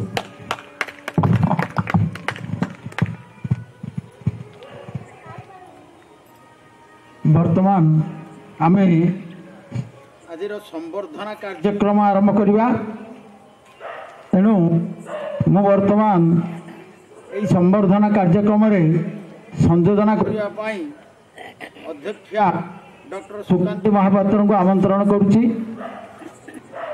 जय जगन्नाथ। आज पवित्र महाविषुव संक्रांति हनुमान जयंती सर्वोपरि आम ओडिया आंबेडकर जयंती एवं ओडिया नववर्ष पंचाशीन अतिथि एवं मंच सम्मुखें बसवा समस्त ज्ञानी गुणी व्यक्तित्व मानक मोर भूमिष्ठ प्रणाम सह नववर्षर अभिनंदन एवं शुभेच्छा प्रभु जगन्नाथ करंतु प्रभु जगन्नाथ पदारविंदे एतिकी प्रार्थना ए ओडिया नववर्षटी समस्ती आनी दौ सुख समृद्धि एवं समस्त चलापथरे पुष्पवृष्टि हो। वर्तमान संवर्धनार कार्यक्रम जेपरी एक साधारण धूपकाठी निजକୁ तिल तिल करी जाली महान एक देवता को संतुष्ट करिपारे ठीक सेहीपरि एई आमरी सत्य विकास परिषद गाँ ठारू आरंभ करी प्रति कोण अनुकोण रे आमे भाषा साहित्य संस्कृति कला सबु प्रकार जोटा धीरे धीरे लुकायित अवस्था को आसी जाउची सेगुड़िक पुणी केमती उज्जीवित रहिबो एई आमरी सत्य विकास परिषद सतत चेष्टित होउची एवं एई परिप्रेक्षी सब वर्ष परी ए वर्ष मध्य आमे कला साहित्य एवं संस्कृति एवं समाजसेवी मानक मध्य संवर्धना दबापाई आमर ए विकास परिषद सतत चेष्टित हो आसी। तेणु वर्तमान मु अनुरोध करी श्रीजुक्त सुरेश कुमार राउत को आपण करताली रे से मंच उपरको आसबे एवं मुख्य अतिथि माने संवर्धना जनइबे। आमरी सत्य विकास परिषद जटणी खुर्दा महाविषुव आसर 2025 सम्मान पत्र श्रीजुक्त सुरेश कुमार राउत पोखरीगा नियाली कटक सम्मानीय सु महाशय आपण पोखरीगा माटीर अतुट सौरभ आपण सद्गुण मधुर महकरे विमुग्ध अनेक सामाजिक और सांस्कृतिक अनुष्ठान ओडिशार कला साहित्य संस्कृति और परंपरा प्रति आपण समादर और आत्मीयतार पटांतर नहीं। सर्वोपरि आपण शांत सरल और निरांबर मनीषटीए स्नेह श्रद्धा और सम्मान सूत्र रे बंधन करी अन्यर हृदय जय करिवार आपण जने कुशली कलाकार मित्रता और भातृत्वर द्योतक स्निग्ध सरल हसटे सर्वदा आपण मुखमंडल उकुटी पड़ुए आपण जेपरी मेलापी सेपरी मिष्टभाषी दया दाक्षिण्य औदार्य और बदन्यता आदि बहुत गुण विमंडित आपणकर व्यक्तित्व ଆପଣ ମାନବିକତାର ଏକ ଉଜ୍ଜଳ ନିଦର୍ଶନ। ସୁତରାଂ ଆମର ସତ୍ୟ ବିକାଶ ପରିଷଦ ଜଟଣୀ ଖୋର୍ଦ୍ଧା ଆଜି ମହାବିଶ୍ୱ ଆସରରେ ଏହି ଶୁଭ ଲଗ୍ନରେ ଆପଣଙ୍କ ପରି ଜଣେ ବିରଳ ବ୍ୟକ୍ତିକୁ ଏହି ସମ୍ମାନ ପତ୍ର ଅର୍ପଣ କରି ନିଜକୁ ଗୌରବିତ ମନେ କରୁଛି। ନୀଳାଦ୍ରିନାଥ ଜଗନ୍ନାଥ ଆପଣଙ୍କ ଜୀବନକୁ ସୁଦୀର୍ଘ ଓ ନିରାମୟ କରନ୍ତୁ, ଏହା ହିଁ କାମନା। ସଭାପତି ପ୍ରମୋଦ ଚନ୍ଦ୍ର ଦାସ, ସମ୍ପାଦକ ଆଦି ନାରାୟଣ ଖଣ୍ଡା। ବର୍ତ୍ତମାନ ଆମର ସାହିତ୍ୟ ପ୍ରେମୀ ସମ୍ବର୍ଦ୍ଧିତ ପ୍ରତିଭା ଇଞ୍ଜିନିୟର ଭକ୍ତବନ୍ଧୁ ଚୌଧୁରୀ, ମୁଁ ସାର୍ଙ୍କୁ ଅନୁରୋଧ କରୁଛି ସେ ମଞ୍ଚ ଉପରକୁ ଆସି ତାଙ୍କର ସମ୍ବର୍ଦ୍ଧନା ଗ୍ରହଣ କରିବେ ଏବଂ ତାଙ୍କର ମାନପତ୍ର ପାଠ କରିବେ ଅଙ୍କିତା ଶର୍ମା। ସମସ୍ତଙ୍କୁ ନମସ୍କାର। ଆମରି ସତ୍ୟ ବିକାଶ ପରିଷଦ ଜଟଣୀ ଖୋର୍ଦ୍ଧା ମହାବିଶ୍ୱ ସାହିତ୍ୟ ଆସର 2025 ସମ୍ମାନ ପତ୍ର ଇଞ୍ଜିନିୟର ଭକ୍ତବନ୍ଧୁ ଚୌଧୁରୀ, ଜଟଣୀ ଜିଲ୍ଲା ଖୋର୍ଦ୍ଧା। ସମ୍ମାନୀୟ ସୁ ମହାଶୟ, ଆପଣ ଓଡ଼ିଶାର ଭାଷା ସାହିତ୍ୟ ଓ ସଂସ୍କୃତିକୁ ଶ୍ରଦ୍ଧା ଓ ସମ୍ମାନ ଅର୍ପଣ କରୁଥିବା ଆଦର୍ଶ ମଣିଷଟିଏ। ବିଦ୍ୟୁତ ବିଭାଗର ଜଣେ ସୁଦକ୍ଷ ଯନ୍ତ୍ରୀ ଓ ଜଣେ ଉଚ୍ଚ କୋଟିର ବାଣୀସାଧକ ଭାବେ ଆପଣ ଜନସମାଜରେ ସମାଦୃତ ଓ ଉଚ୍ଚ ପ୍ରଶଂସିତ। ଆପଣଙ୍କ ସୃଜନଶୀଳତାର ଅପୂର୍ବ ସାଫଲ୍ୟର ପ୍ରତୀକ ରୂପେ ଆତ୍ମପ୍ରକାଶ କରିଛି ଅଭିଶପ୍ତ ମଧ୍ୟାହ୍ନ ନାମକ ଗଳ୍ପ ପୁସ୍ତକ ଓ ଅମ୍ଳାନ ପ୍ରତିଭା ନାମକ ଗୋଟିଏ ଉପନ୍ୟାସ। ଆପଣ ସେହି ଅଭିଶପ୍ତ ମଧ୍ୟାହ୍ନର ସ୍ୱର ଭାସ୍କର୍ଯ୍ୟ ଏବଂ ଅମ୍ଳାନ ପ୍ରତିଭାର କାଳଜୟୀ ଅମ୍ଳାନ ପ୍ରତିଭା। ଅନବଦ୍ୟ ସାହିତ୍ୟ ସୃଜନରେ ଆପଣ ବିଭିନ୍ନ ସାଂସ୍କୃତିକ ସାମାଜିକ ଓ ସାହିତ୍ୟିକ ଅନୁଷ୍ଠାନକୁ ସାଉଁଟି ନେଇଛନ୍ତି ଉଚ୍ଛ୍ୱସିତ ପ୍ରଶଂସାର ଅନେକ ସ୍ୱର୍ଣ୍ଣିମ ସ୍ୱାକ୍ଷର। ବାର୍ଦ୍ଧକ୍ୟ ଆପଣଙ୍କର କଳ୍ପନା ବିଳାସ ଓ ସ୍ରଷ୍ଟ ମାନସକୁ କ୍ଷୁର୍ଣ୍ଣ କରିପାରି ନାହିଁ। ଅଦ୍ୟାପି ଆପଣଙ୍କର ସାରସ୍ୱତ ସାଧନା ଅବ୍ୟାହତ ଓ ଲେଖନୀର ବିଶ୍ରାମ ନାହିଁ। ସୁତରାଂ ଆପଣ ସାଧନାର ସିଦ୍ଧି ଓ ସୃଜନକୁ ସମ୍ମାନ ଜ୍ଞାପନ କରି ଆମରି ସତ୍ୟ ବିକାଶ ପରିଷଦ ଜଟଣୀ ଖୋର୍ଦ୍ଧା ଆଜି ମହାବିଶ୍ୱ ସାହିତ୍ୟ ଆସରର ଏହି ଶୁଭ ଲଗ୍ନରେ ଉକ୍ତ ସମ୍ମାନ ପତ୍ର ଅର୍ପଣ କରି ନିଜକୁ ଗୌରବାନ୍ୱିତ ମନେ କରୁଛି। ନୀଳାଦ୍ରିନାଥ ଜଗନ୍ନାଥଙ୍କ ଆପଣଙ୍କ ଜୀବନକୁ ସୁଦୀର୍ଘ ଓ ନିରାମୟ କରନ୍ତୁ, ଏହା ହିଁ ପ୍ରାର୍ଥନା। ସଭାପତି ପ୍ରମୋଦ ଚନ୍ଦ୍ର ଦାସ, ସମ୍ପାଦକ ଆଦିନାରାୟଣ ଖଣ୍ଡଳ। ଜୟ ଜଗନ୍ନାଥ। ପରବର୍ତ୍ତୀ ସମ୍ବର୍ଦ୍ଧିତ ପ୍ରତିଭା ଜଣେ ସମାଜସେବୀ, ଜଟଣୀର କୋଣ ଅନୁକୋଣରେ ପରିଚିତ। ଯାହାଠୁ ଶୁଣିବ ଆମର ବାସୁଦେବ ସେଠୀ ଏବଂ ପରିଚୟ ଦେବା ବୋଧହୁଏ ଧୃଷ୍ଟତା ହେବ। ସେ ସମାଜ ସେବାରେ ଏଭଳି ଭାବେ ଜଡ଼ିତ ଅଛନ୍ତି, ଯେଉଁଠି ଦେଖିବେ ବୃଦ୍ଧାଶ୍ରମଠୁ ଆରମ୍ଭ କରି ବାପୁ ମା ଆଶ୍ରମଠୁ ଆରମ୍ଭ କରି ସବୁବେଳେ। ତେଣୁ ଏଭଳି ଏକ ପ୍ରତିଭାକୁ ଆମେ ଆଜି ସମ୍ବର୍ଦ୍ଧିତ ଏହି ଅନୁଷ୍ଠାନ କରିକି ଆମେ ଗୌରବାନ୍ୱିତ ମନେ କରୁଛୁ। ଏବଂ ବର୍ତ୍ତମାନ ସେ PN କଲେଜରେ ପ୍ରାଣନାଥ ଅଟୋନମସ୍ କଲେଜରେ ଲାଇବ୍ରେରିଆନ୍ ଅଛନ୍ତି। ତା ସହିତ ମଧ୍ୟ ସେ ଜଣେ ସମାଜସେବୀ ଶ୍ରୀଯୁକ୍ତ ବାସୁଦେବ ସେଠୀ, ଜଟଣୀ। ସମ୍ମାନୀୟ ମହାଶୟ, ଆପଣ ଜଟଣୀ ମାଟିର ଜଣେ ସୁଯୋଗ୍ୟ ସନ୍ତାନ, ଜଣେ ନିଃସ୍ୱାର୍ଥପର ସମାଜସେବୀ ଭାବେ ଆପଣ ଭୂୟସୀ ପ୍ରଶଂସାର ପାତ୍ର। ସମାଜସେବାକୁ ନିଜ ଜୀବନର ବ୍ରତ ଭାବେ ଗ୍ରହଣ କରି ଆପଣ ପାଲଟି ଯାଇଛନ୍ତି ଆତ୍ମସାଧନା ପଥର ଜଣେ ସିଦ୍ଧ ସାଧକ। ନିଜ କର୍ତ୍ତବ୍ୟ ପଥରେ ଆସୁଥିବା କୌଣସି ଅର୍ଗଳ ବା ପ୍ରତିବନ୍ଧକ ଆପଣଙ୍କର ନିଷ୍ଠାପର ଉଦ୍ୟମକୁ ବ୍ୟାହତ କରିପାରି ନାହିଁ। ସୁଦୃଢ଼ ଆପଣଙ୍କ ସଂକଳ୍ପ ଆଉ ସୀମାହୀନ ଆପଣଙ୍କ ଧୈର୍ଯ୍ୟ। ନିରନ୍ତର ଉଦ୍ୟମ ଓ ଧୈର୍ଯ୍ୟ ହିଁ ସଫଳତାର ଚାବିକାଠି। ଆପଣ ଏହି ଉକ୍ତିର ଏକ ସାର୍ଥକ ନିଦର୍ଶନ। ନିଜର ଏହି ଏକନିଷ୍ଠ ସାଧନା ହେତୁ ଆପଣ ଅନେକ ସାମାଜିକ ଓ ସାଂସ୍କୃତିକ ଅନୁଷ୍ଠାନରେ ବହୁତ ସମ୍ମାନିତ ଓ ଅଭ୍ୟର୍ଥିତ। କେବଳ ଓଡ଼ିଶା ନୁହେଁ, ଅଧିକାଂଶ ଭାରତର ଅନେକ ଅନୁଷ୍ଠାନରୁ ଆପଣ ସାଉଁଟି ଆଣିଛନ୍ତି ବିପୁଳ ସମ୍ମାନ ଆଉ ଗୌରବର ଅଙ୍ଗୀକାର। ଅନବଦ୍ୟ ଆପଣଙ୍କ ଶ୍ରମ, ସାଧନା, ତ୍ୟାଗ ଓ ମହାନୁଭବ। ସୁତରାଂ ଆମର ସତ୍ୟ ବିକାଶ ପରିଷଦ ଜଟଣୀ ଖୋର୍ଦ୍ଧା ଆଜି ଏହି ମହାବିଶ୍ୱ ସାହିତ୍ୟ ଆସରରେ ଆପଣଙ୍କ ଉଦ୍ୟମ ଓ ମହାନୁଭବକୁ ସମ୍ମାନ ଜଣାଇ ଉକ୍ତ ସମ୍ମାନ ପତ୍ର ଅର୍ପଣ କରି ନିଜକୁ ଗୌରବାନ୍ୱିତ ମନେ କରୁଛି। ଜଗତର ନାଥ ଜଗନ୍ନାଥଙ୍କ ପଦାରବିନ୍ଦରେ ଆମମାନଙ୍କର ଏତିକି ପ୍ରାର୍ଥନା, ଆପଣଙ୍କ ଜୀବନକୁ ସୁଦୀର୍ଘ ନିରାମୟ କରି ଉଜ୍ଜଳ ଭବିଷ୍ୟତ ପ୍ରଦାନ କରନ୍ତୁ, ଏହା ହିଁ ପ୍ରାର୍ଥନା। ଜୟ ଜଗନ୍ନାଥ। ସମ୍ପାଦକ ଆଦିନାରାୟଣ ଖଣ୍ଡଳ, ସଭାପତି ପ୍ରମୋଦ ଚନ୍ଦ୍ର ଦାସ। ଏବେ ମଧ୍ୟ आमर गवर्नर अवार्ड से योग्य माने भविष्य में योग्य विवेचित हे कारण आपण एत अनुष्ठान संबर्धित होती बोधे घरे जगह न देखिए व्यवहार में समस्त मुग्ध माने केबे भी आपण माने कल्पना करिबेन जे एभले व्यक्तित्व से अधिकारी जा हो आज जटनी से जड़े सुयोग्य बारपुत्र आमे आमर परिषद संबर्धित करी बहुत आनंदित तेणु भगवान जगन्नाथ करंतु एहीपरि भावे तांकर कार्य आगक आगू चलू एवं भगवान तांको सतायु आहुरी करंतु से समाज सेवार लिप्त थांतु आम जटनीर ये गौरव जमी आगू आगू प्रसारित हो बहुत बहुत धन्यवाद।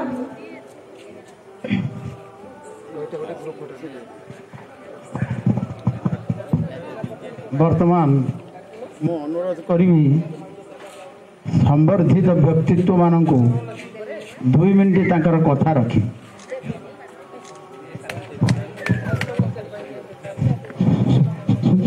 सम्मान्य अतिथिवृंद मतासीन साहित्य प्रेमी आज साहित्य संसद जो सम्मानित कराई से बहुत गर्वित यही साहित्य संसद किपरि आग को उन्नति रही भगवान प्रार्थना करती जय जगन्नाथ।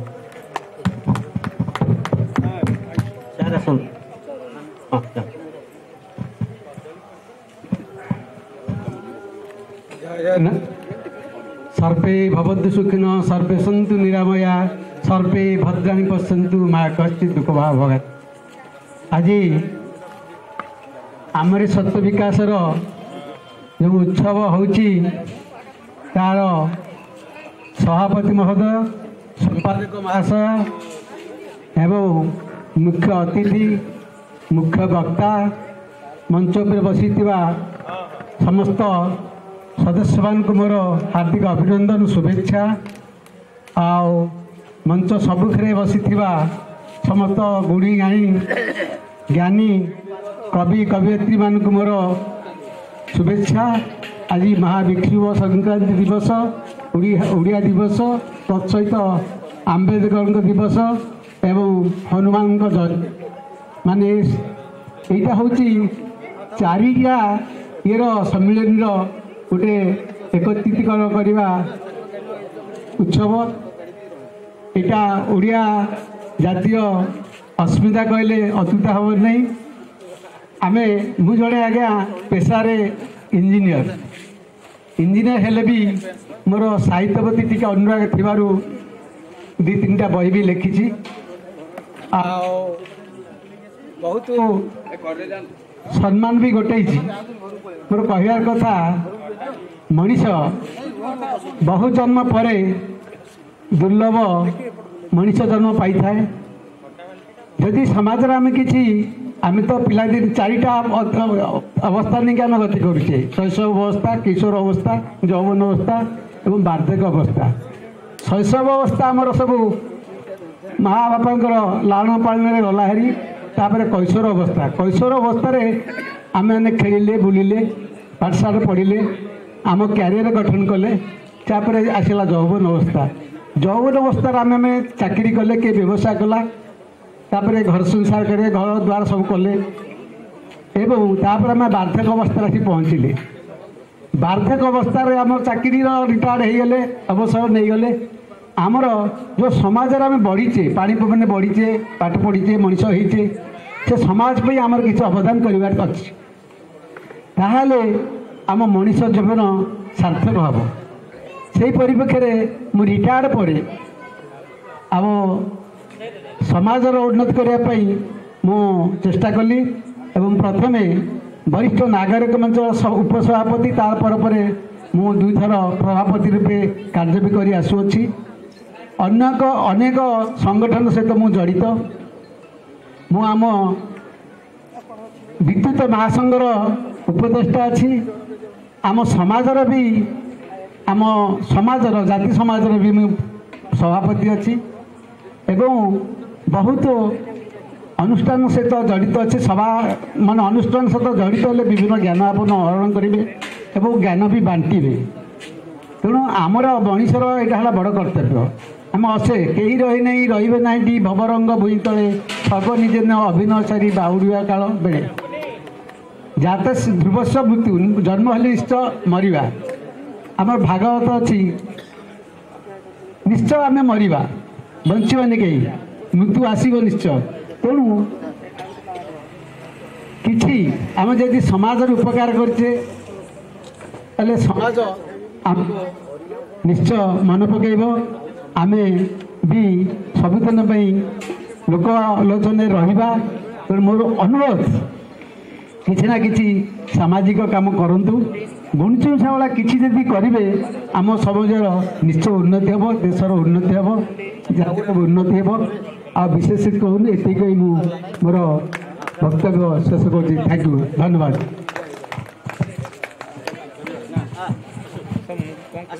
बासु बाबू आसतु।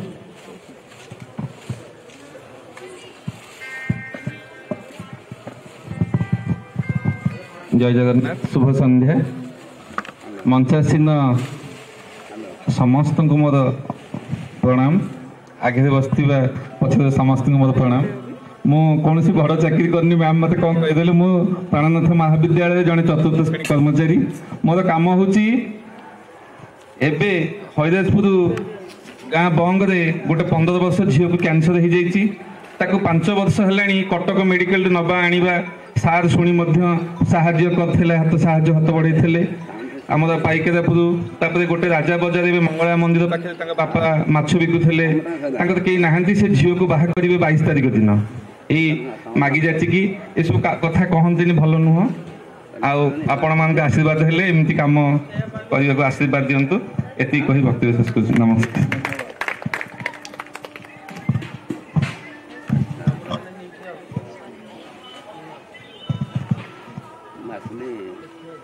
समस्त मोर अभिनंदन कृतज्ञता ज्ञापन करुच्ची आपण मैंने यही भाव विभिन्न क्षेत्र में आगे चलतु निश्चय जगन्नाथ आपण मान को आशीर्वाद दे। वर्तमान आम आगू जावा आज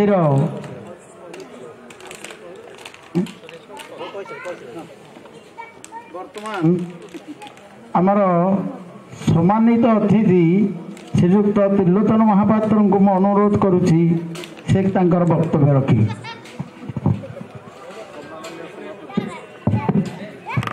मुख्य अतिथि मुख्य वक्ता आगे बसवा सब समस्त अतिथि आम निजक एत प्रवंचना दौचे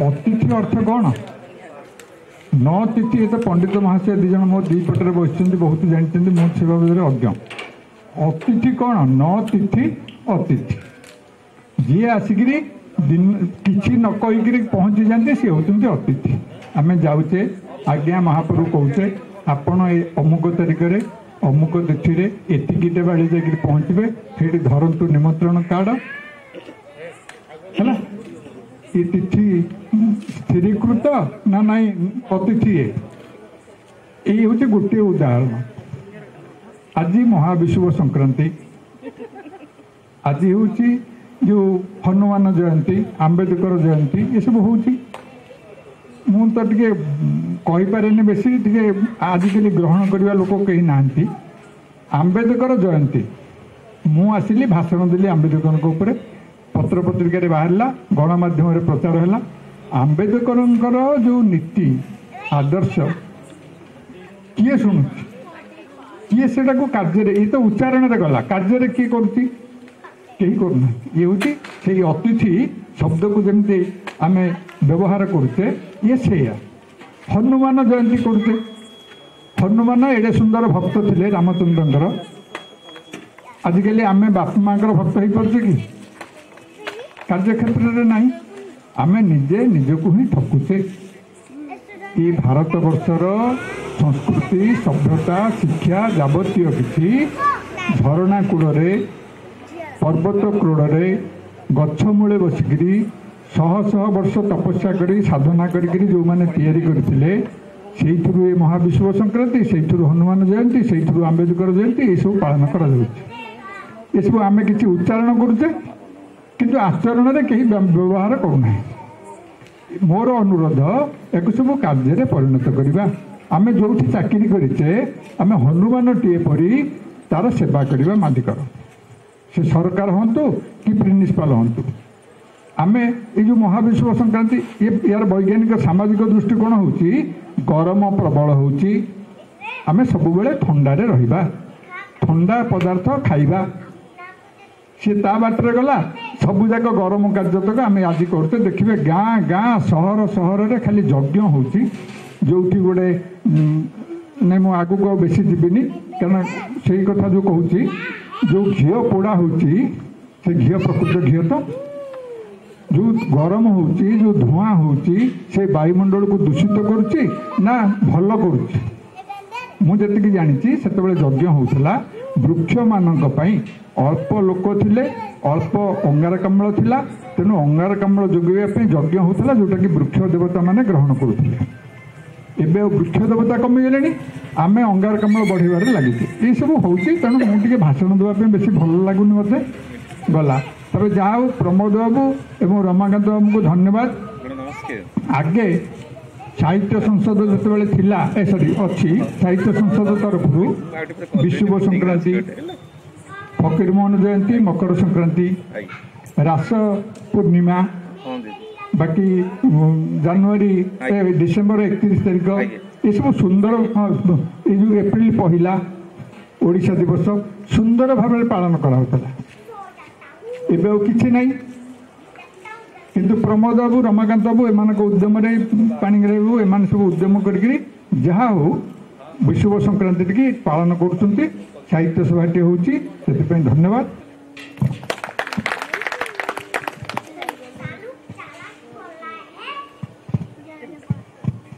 बहुत बहुत धन्यवाद सुंदर भाव आमको उपदेश देइछंती आंबेडकर जो नीति आदर्श रे परिपालित होइछंती आमको जो नीति आदर्श देइछंती तांकर संविधान भितरे सेई तांकर आचरण उच्चारण को आमे पालन करबा तांकर नीति आदर्श को आमे पालन करबा आउ कहले हनुमान होइछंती सेई नीति आदर्शर प्रतीक हनुमान होइछंती विद्यावान गुणी अति चातुर राम काज करिबे को आतुर रामचंद्रंकर कार्य को करने से आतुर होती तार तो तांकर प्रभुंकर तांकर मालिकंकर आदेश को पालन करने से कि आतुर होती से विषय सुंदर भाव वर्णना कर वर्तमान मुझर आज मुख्य वक्ता पंडित रमाकांत मिश्र को अनुरोध करी से तांकर वक्तव्य प्रदान करी। आज महाविश्व साहित्य आश्रर वरेण्य सभापति पूज्य मुख्य अतिथि आउ मंचासीन आमर पूज्य ब्रजबंधु सार संपादक आदिबाबू एवं मोर सम्मुखें उपवेशन करथिबा समस्त विज्ञ प्राज्ञ वरिष्ठ साहित्यिक वृंद मत कर मुख्य वक्ता मो गाँ को निया मो नाकरे बड़का सिंगाणी कसुची तेणु गाँ को निया सिंगाणी लगी मु कौन मुख्य वक्ता भी मु कौन जानी मु कौन कहबी महाविश्व संक्रांति उपर नहीं आ तेरे आज ये जो महाविश्व संक्रांति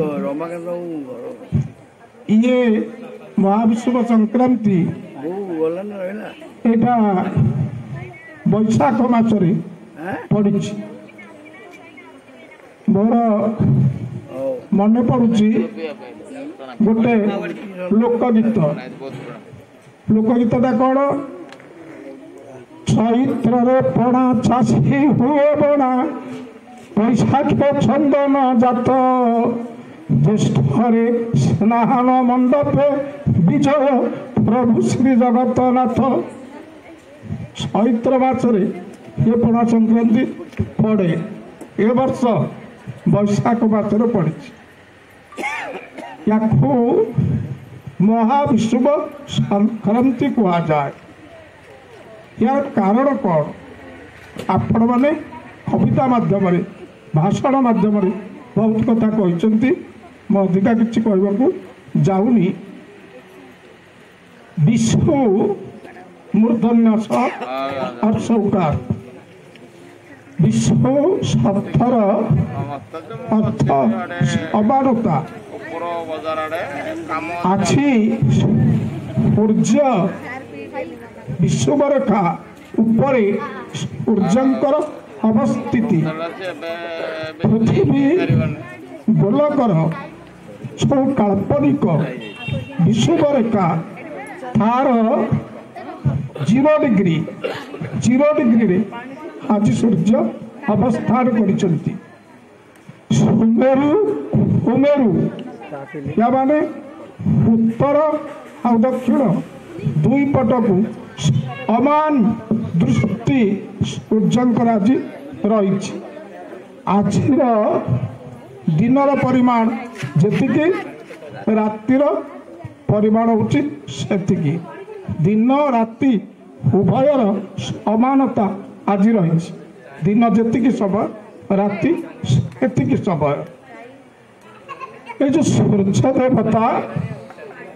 सी तो एमती पृथ्वी चारिपटे बुलुची संक्रांति सूर्य आ पृथ्वीर जो घूर्णन होची ये दिन को डिग्री 30 दिन ये 30 डिग्री सूर्यंकर गति हो 30 डिग्री यहीपरी 6 मासरे 180 डिग्री आउ 6 मास आउ 180 डिग्री एमती केते 360 डिग्री या माने वर्षक 360 दिन आपण जानतु पृथ्वी एवं सूर्यंकर गति को नहीं संक्रांति आमर गणना करा जाउची 12टा संक्रांति 12 संक्रांति रे आपण 30 डिग्री नेले वर्षक हब 360 दिन आम भी शुणु केते लोक भी कहती 360 दिन आउ केते कहती वर्षक हूँ 365 दिन कौटा ठीक एटा ना सेटा ये दीटा कथा विचार करवा एबे संक्रांति मास और गणना अनुसार 360 डिग्री सूर्य बुलिबे एवं 360 डिग्री होची आमर वर्षकर हिसाब ये जो 365 दिन यार तत्व मुझे को कहबी यहीटा को आम कहे ओडिया नववर्ष ओडिया नववर्ष कहीं कहले कारण कौन ना आम ओडिया माने यही दिन आज दिन जो पंचांग या माने पंजिका आम पंजिका आज आरंभ गोटे वर्ष पर्यंत आम पंजिकार दिन मास वर्ष गणना आज आरंभ हुए गोटे वर्ष पर्यंत संक्रांति घर को दड़ी तेणु यह आम ओडिया मानक नववर्ष किंतु मो कहवा कथा हूँ समग्र हिंदू नववर्ष एटा पड़ेला आपणकर ମାର୍ଚ୍ଚ 30 ହେଇଥିଲା। ମ୍ୟାଡ଼ାମ୍ ଫଟୋ ଚାଲିଥିଲେ, ମୋବାଇଲରେ ଦେଖିଥିଲି। ହିନ୍ଦୁ ନବବର୍ଷ, ହିନ୍ଦୁ ନବବର୍ଷ ସେଇଟା କ'ଣ? ଏବେଠୁ ହିନ୍ଦୁ ନବବର୍ଷ ହେଲା। ଆପଣ ଜଣେ ରାଜାଙ୍କ ନାଁ ଶୁଣିଥିବେ, ଯାହାର ନାମ ହେଉଛି ବିକ୍ରମାଦିତ୍ୟ। ଏ ବିକ୍ରମାଦିତ୍ୟ ରାଜା ଇଏ ଥିଲେ ଆମର ରାଜା ବିକ୍ରମାଦିତ୍ୟ ଅବନ୍ତୀ ଉଜ୍ଜୟିନୀର ରାଜା ଥିଲେ। ବିଦେଶୀ ଶକ ଜାତୀୟ ସୁଶାସକ ଏମାନଙ୍କୁ ଭାରତରୁ ବିତାଡ଼ିତ କରି ସିଏ ତାଙ୍କ ନାଁ ଅନୁସାରେ ଗୋଟେ ସମ୍ବତ ଚଳେଇବେ।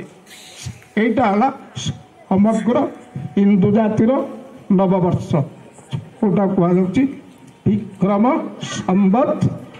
ସେଇ ବିକ୍ରମ ସମ୍ବତ ଆଜିକି ହେଇଗଲା 2082 ବର୍ଷ। ବିକ୍ରମ ସମ୍ବତ ওটা হচ্ছে হিন্দু জাতির নববর্ষ। ଆଉ ଆମେ ଯେଉଁ କ୍ୟାଲେଣ୍ଡର ଆମର ଦେଖୁଛେ ওটা ଜାନୁଆରୀ ମାସ, ଜାନୁଆରୀଟା ପ୍ରଥମ ମାସ। ଇଏ ଗୋଟେ ନୂଆବର୍ଷ ହେଉଛି। ଇଏ ନୂଆବର୍ଷଟା କ'ଣ? ଇଏ ନୂଆବର୍ଷଟା ହେଉଛି ସେ ପାଶ୍ଚାତ୍ୟ ଜନଗଣନା, ଏ କାଳ ଗଣନା। ଆମର ଭାରତୀୟ ସମୟ ଗଣନା এটা ନୁହଁ, এটা ହେଉଛି ପାଶ୍ଚାତ୍ୟ ସମୟ ଗଣନା। এই ସମୟ ଗଣନାରେ ମୁଁ କହୁଛି ଖ୍ରୀଷ୍ଟପୂର୍ବ 853, ଖ୍ରୀଷ୍ଟପୂର୍ବ 853ରେ ରୋମାନ ମାନେ ବା ରୋମର ସୂଚନା ଠାରୁ এই ନବବର୍ଷ ଆରମ୍ଭ ହୋଇଥିଲା। ଏବେ ଯେଉଁ କ୍ୟାଲେଣ୍ଡର ଆମର ଚାଲିଛି, ଇଏ କ୍ୟାଲେଣ୍ଡର ବହୁତ ଅଡ଼ିସନ୍ଧି ଦେଇକରି ହେଇଛି। ଏଇଟା ରୋମାନର ସୂଚନା ଠାରୁ ଆରମ୍ଭ। ସେତେବେଳେ ରୋମାନ ବର୍ଷ ଥିଲା 304 ଦିନ। ରୋମାନ ବର୍ଷ ଆଜି ଯେଉଁଟା ଆମର 365 ଆରମ୍ଭ ହୋଇଥିଲା 304 ଦିନ ଏବଂ ତାର ସମୟ ଥିଲା 10 ମାସ। ତାପରେ এটা ହେଲା କ'ଣ? ଖ୍ରୀଷ୍ଟପୂର୍ବ 46, ଖ୍ରୀଷ୍ଟପୂର୍ବ 46ରେ ଜୁଲିୟସ୍ ସିଜର ଶାସକ, ଆପଣ ଇତିହାସରେ ନାଁ ଶୁଣିଥିବେ। ଜୁଲିୟସ୍ ସିଜର 10 ମାସରେ ଆଉ ଗୋଟେ ମାସ ଆଡ଼ କଲେ, ନିଜ ନାଁ ଜୁଲିୟସ୍।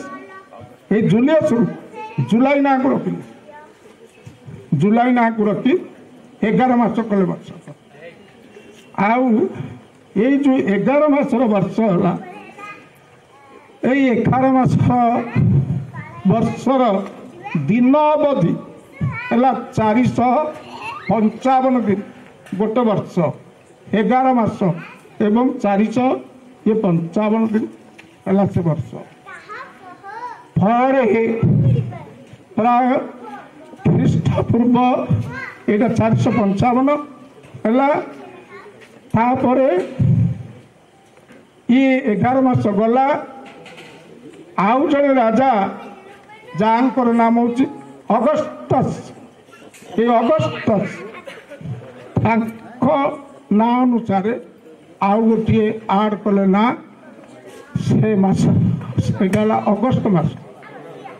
ଏ ତାଙ୍କ ନାଁରେ କଲେ ଜୁଲାଇ ମାସ, ୟାଙ୍କ ନାଁରେ କଲେ ଅଗଷ୍ଟ ମାସ। ଏମିତି ବହୁତ ଗଡ଼ିସନ୍ଧି ଦେଇକରି ଆକୁ 11 ମାସ ଖରା 12 ମାସ ହେଲା ଏବଂ ହେଲା 365 ଦିନ। 365 ଦିନର ଯେଉଁ ବର୍ଷ, এই ବର୍ଷ ଗୁଡ଼ିକୁ ଏହିପରି ଭାବରେ ହେଇଥିଲା। ଏବେ ଆମେ ଯେଉଁ ବର୍ଷ କଥା आम जो ये देखुचे आमर जो 365 वर्ष 1582 ख्रीष्टाब्द 1582 पोप ग्रेगरियन ये 455 दिन को सब मिश्रण फेड़ाण समान करी कले 365 दिन आउ ये जो फेब्रुआरी मास यहीटा कले 29 दिन यहीपरी आम वर्ष पाइले 365 दिन आखरू यूरोपियन माने मार्च मास को नुआ वर्ष भाव ये पालन करुले ये पोप ग्रेगरियन ये जो वर्षटा है यहीटा को इंग्रेज जाति ग्रहण कला मानिनेला एवं सेतेबेले इंग्रेज जातिर समग्र विश्व उपर गोटे होता कौन राजत्व एणु इंग्रेज जाति चौ वर्ष को मानिनेला चौ कैलेंडर को मानिनेला यही कैलेंडर आम आज आम घरे टांगुचु आर नुआ वर्ष हूँ जानुआरी 1 सेटा ग्रेगरियन कैलेंडर अद्य जावत यहाँ आमर चली नहले आमर हिंदू नववर्ष हूँ आपणकर चैत्र पूर्णिमा चैत्र शुक्ल प्रतिपदा हूँ हिंदू नववर्ष सेटा विक्रम संवत आमर हूँ आईटा आमर सौर गणना आम पंजिका को नहीं आम ओडिशा जाति ओडिया जाति आकु करिछि नुआ वर्ष ये दिनटी आउ गोटे विशेषत्व बहन करे जहाँ महावीर हनुमानंकर जयंती तिथि माँ मान मोर बसंती बहुत भक्त अच्छा हनुमान यज्ञ हो बहुत उपासक अच्छा आज उपास आम हनुमान को मैं ओषा कर आज आज किसी बाहर जिनस आम खाऊ आज हनुमान जन्म होते आज हनुमान जन्म होना ये कि विरोधी कथा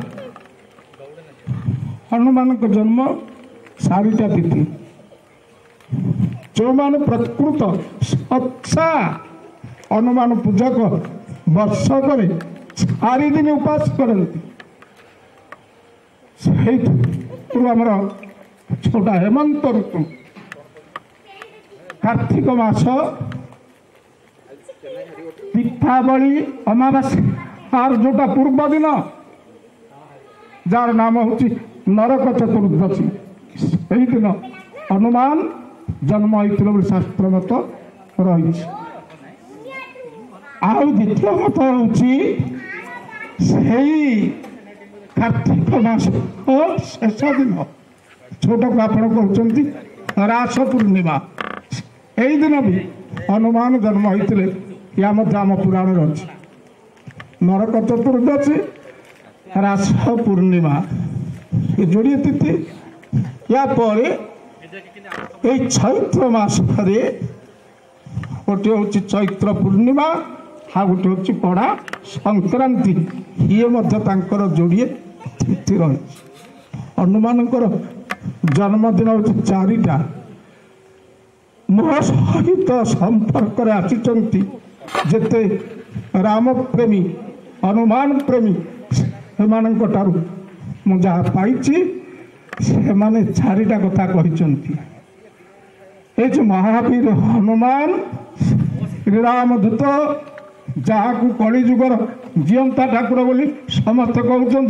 ये तो जीवंता ठाकुर मिलू आ कलिजुगर कौन जीवंता अश्वत्थामा बलिव्यास हनुमांश्च विभीषण कृप परशु रामश्च सप्तैते चिरजीविना 7 जन चिरजीवी अच्छा ଏବେ କଥା ହେଉଛି ବେଶୀ ସମୟ କହିବି, ସମୟ ଦୀର୍ଘ ହେଲାଣି। ଭାଇନା ଘଣ୍ଟା ଦେଖିଲେଣି, ଏ ସଭାପତି ହେଇକରି ମୋତେ ଘଣ୍ଟା ଦେଖିବିନି, ଆଉ କିଏ ସଭାପତିରୁ ତାଙ୍କର ଘଣ୍ଟା ଦେଖା। ହଉ ହଉ ହଉ ଭାଇନା ଥ୍ୟାଙ୍କ ୟୁ। ତେବେ ଏଇ ଯେଉଁ ହନୁମାନଜୀ ୟାଙ୍କର ଜନ୍ମ ବି ବିଭିନ୍ନ ପୁରାଣରେ ବିଭିନ୍ନ ପ୍ରକାର ବର୍ଣ୍ଣନା କରାଯାଇଛି। ଟିକେ ସୂଚନା ଦେଉଛି, ହନୁମାନ ଯେତେବେଳେ ଜନ୍ମ ହେଲେ, ଆଠାରୁ ଜନ୍ମ ହେଲେ, ଗୋଟେ ବାନରୀ ମାଙ୍କଡି ତାର ପୁଅ ହେଉଛନ୍ତି ହନୁମାନ। ଏ ମାଙ୍କଡି କିଏ ନା ତାର ଅଞ୍ଜନା। ଅଞ୍ଜନା କିଏ? ଅଞ୍ଜନା ଇଏ ବାଲ୍ମୀକି ରାମାୟଣ ସଂସ୍କୃତ ରାମାୟଣ ଅନୁସାରେ ଅଞ୍ଜନା ହେଉଛି କିଷ୍କିନ୍ଧାରେ ଜଣେ ବାନର ରାଜା ଥିଲେ।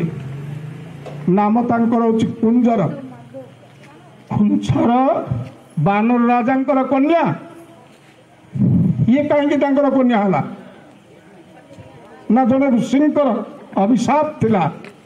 ଜଣେ ଋଷିଙ୍କି ଗୋଟେ ଅପ୍ସରୀ ଥିଲା, ନା ତାର ଥିଲା ପୁଞ୍ଜିକ ସ୍ଥଳା।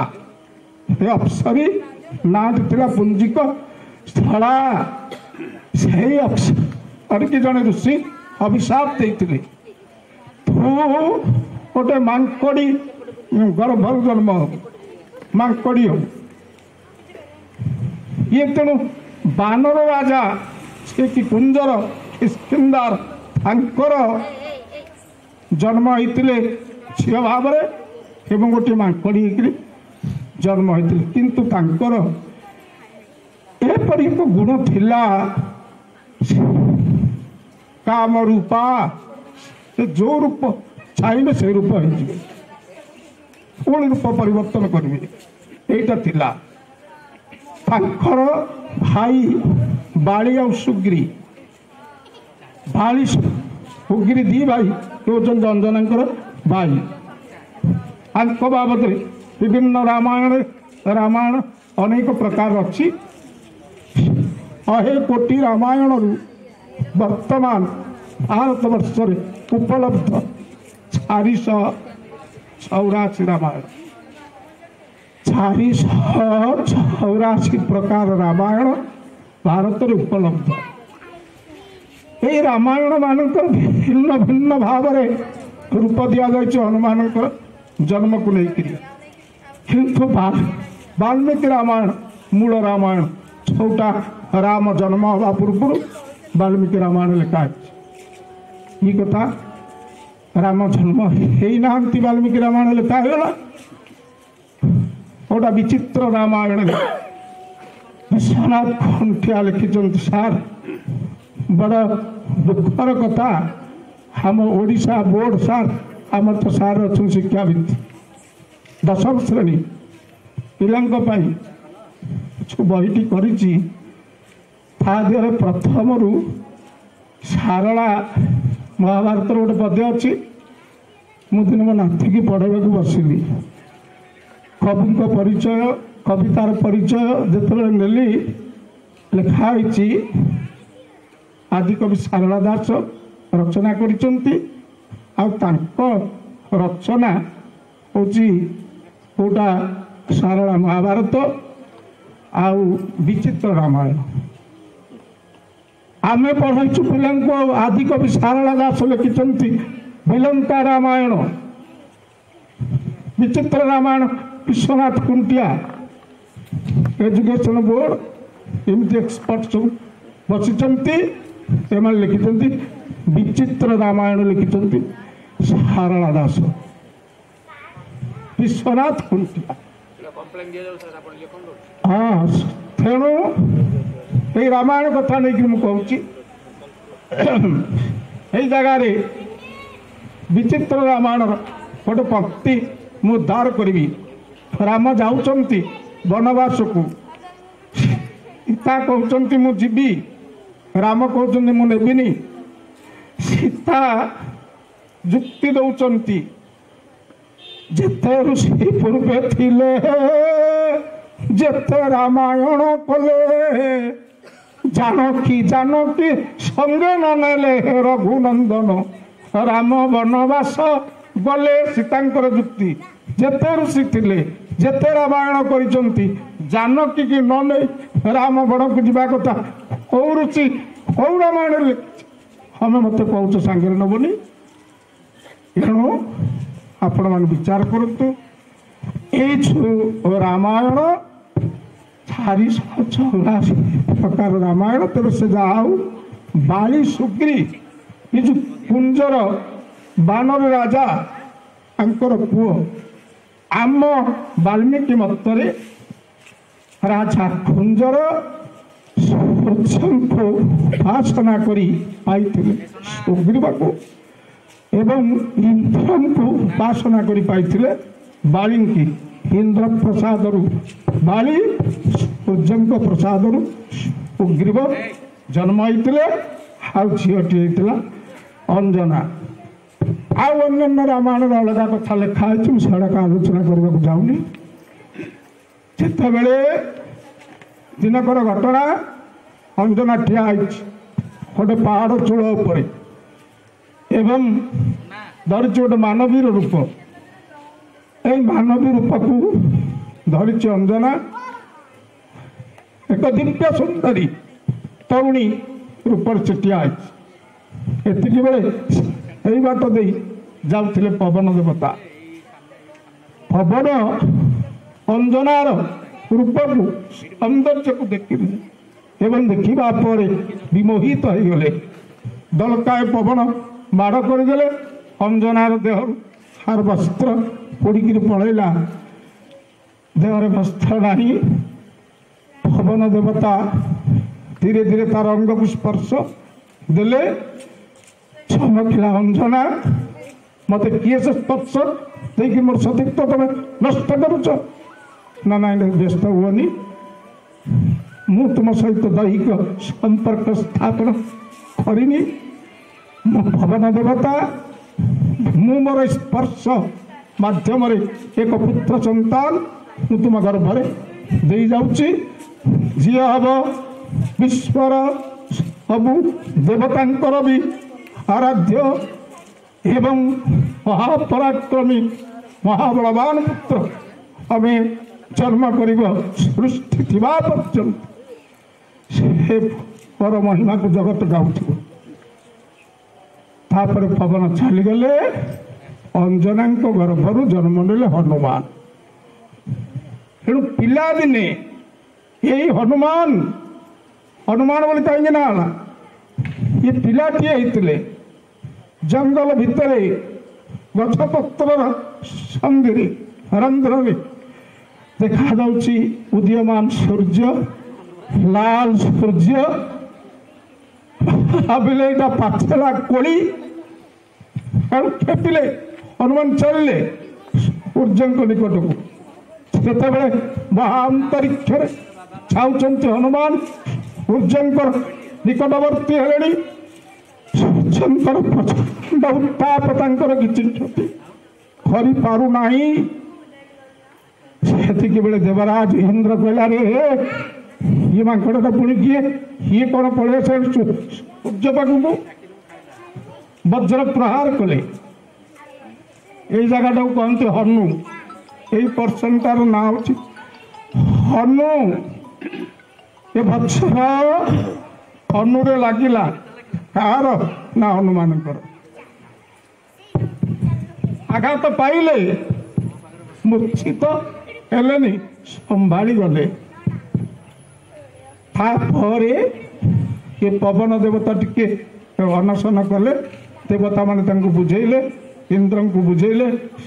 ଏଇଠି ଇନ୍ଦ୍ର ତାଙ୍କୁ ବରଦାନ କଲେ, ମୋର ବଜ୍ରାଘାତକୁ ଜଗତରେ କେ ସହିପାରିବେ ନାହିଁ, କିନ୍ତୁ ତୁମର ଅସୀମ ବଳ ଏବଂ ଶରୀରର ସହିବା ଶକ୍ତି ତାକୁ ଦେଖି ମୁଁ ତୁମକୁ ବରଦାନ କରୁଛି। ଯେଉଁଦିନ ତମେ ଚାହିଁବ ସେଇଦିନ ମରିବ, ନ ଚାହିଁଲେ ତମେ ମରିବ ନାହିଁ। ଏଇ ଦିନ ଠାରୁ ହନୁମାନ ହେଇଯାଇଛନ୍ତି। ହନୁମାନ ହେଇଯାଇଛନ୍ତି କ'ଣ ନା ଦୀର୍ଘଜୀବୀ ଏପର୍ଯ୍ୟନ୍ତ ଅଛନ୍ତି। ତେଣୁ ମୁଁ ଆଜି ଆଉ ଅଧିକା କିଛି କହୁନି। ଏହିପରି ଭାବରେ এই ମହାବୀର ହନୁମାନଙ୍କର ଆଜି ହେଉଛି ଜୟନ୍ତୀ ତିଥି। ଆଜି ତାଙ୍କର ଜନ୍ମଦିବସ। ତାଙ୍କର 4ଟା ଜନ୍ମଦିନ କଥା ମୁଁ କହିଲି। ଆଉ ଏ ଯେଉଁ ବର୍ଷ ଗଣନା କାଳ ଗଣନା ଏଗୁଡ଼ାକ ବହୁତ କଥା ଅଛି। ଆପଣ ଜାଣିଛନ୍ତି ବର୍ତ୍ତମାନ ସୃଷ୍ଟି ଯେବେଠୁ ଆରମ୍ଭ ହେଲା କେଉଁଠୁ ଆମ ପୁରାଣ ଗଣନାରେ ଯେବେଠୁ ସୃଷ୍ଟି ଆରମ୍ଭ ହେଲା ଆଜିକି କେତେ ବର୍ଷ ହେଲା? ସୃଷ୍ଟିର ଆଜିକି କେତେ ବର୍ଷ? ବିଧାତା ଯେଉଁ ସୃଷ୍ଟି କଲେ 196 କୋଟି 53,08,125 ବର୍ଷ ଆଜିକି ହେଲା ସୃଷ୍ଟି।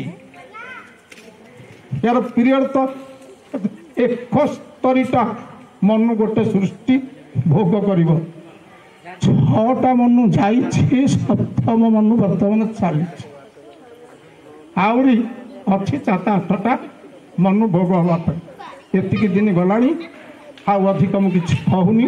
आमर कार्यक्रम टे डेरी आरंभ होती आपण मैं जहाँ डाकिचु जहाँ टे समस्ते पाइक जीवे से मोर वक्तव्य आंग कर क्षमा कर। जय जगन्नाथ। जय जगन्नाथ। बहुत सुंदर वक्तव्य। विभिन्न राशि चक्र सहित सूर्यंकर संक्रमण और विषय को वर्णना करने सहित विभिन्न देशर पंजिका संबंध में वर्णना करछंती। 12 जन चिरंजीवी मध्य हनुमान स्थान रही से विषय वर्णना करछंती।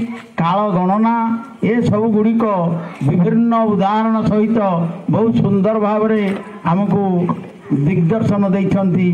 जय जगन्नाथ। तांकर जगन्नाथ तांकर मंगल करंतु। वर्तमान मु आमर मुख्य अतिथि डॉक्टर शशांक शेखर रथ महोदय को अनुरोध करुच्ची से तांकर वक्तव्य रखंतु।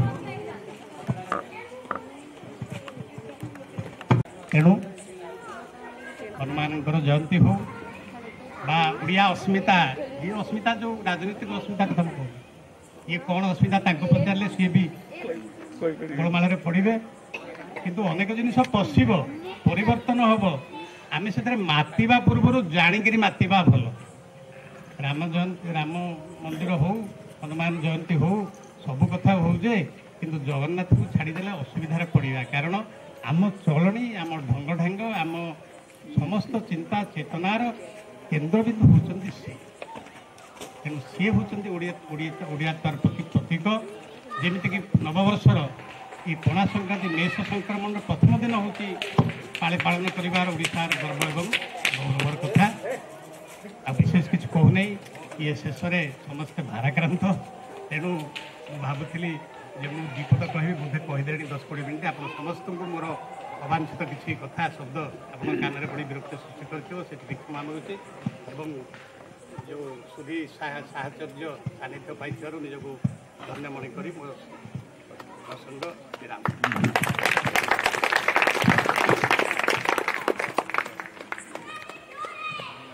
अशेष अशेष शाब्दिक कृतज्ञता ज्ञापन करुच्ची।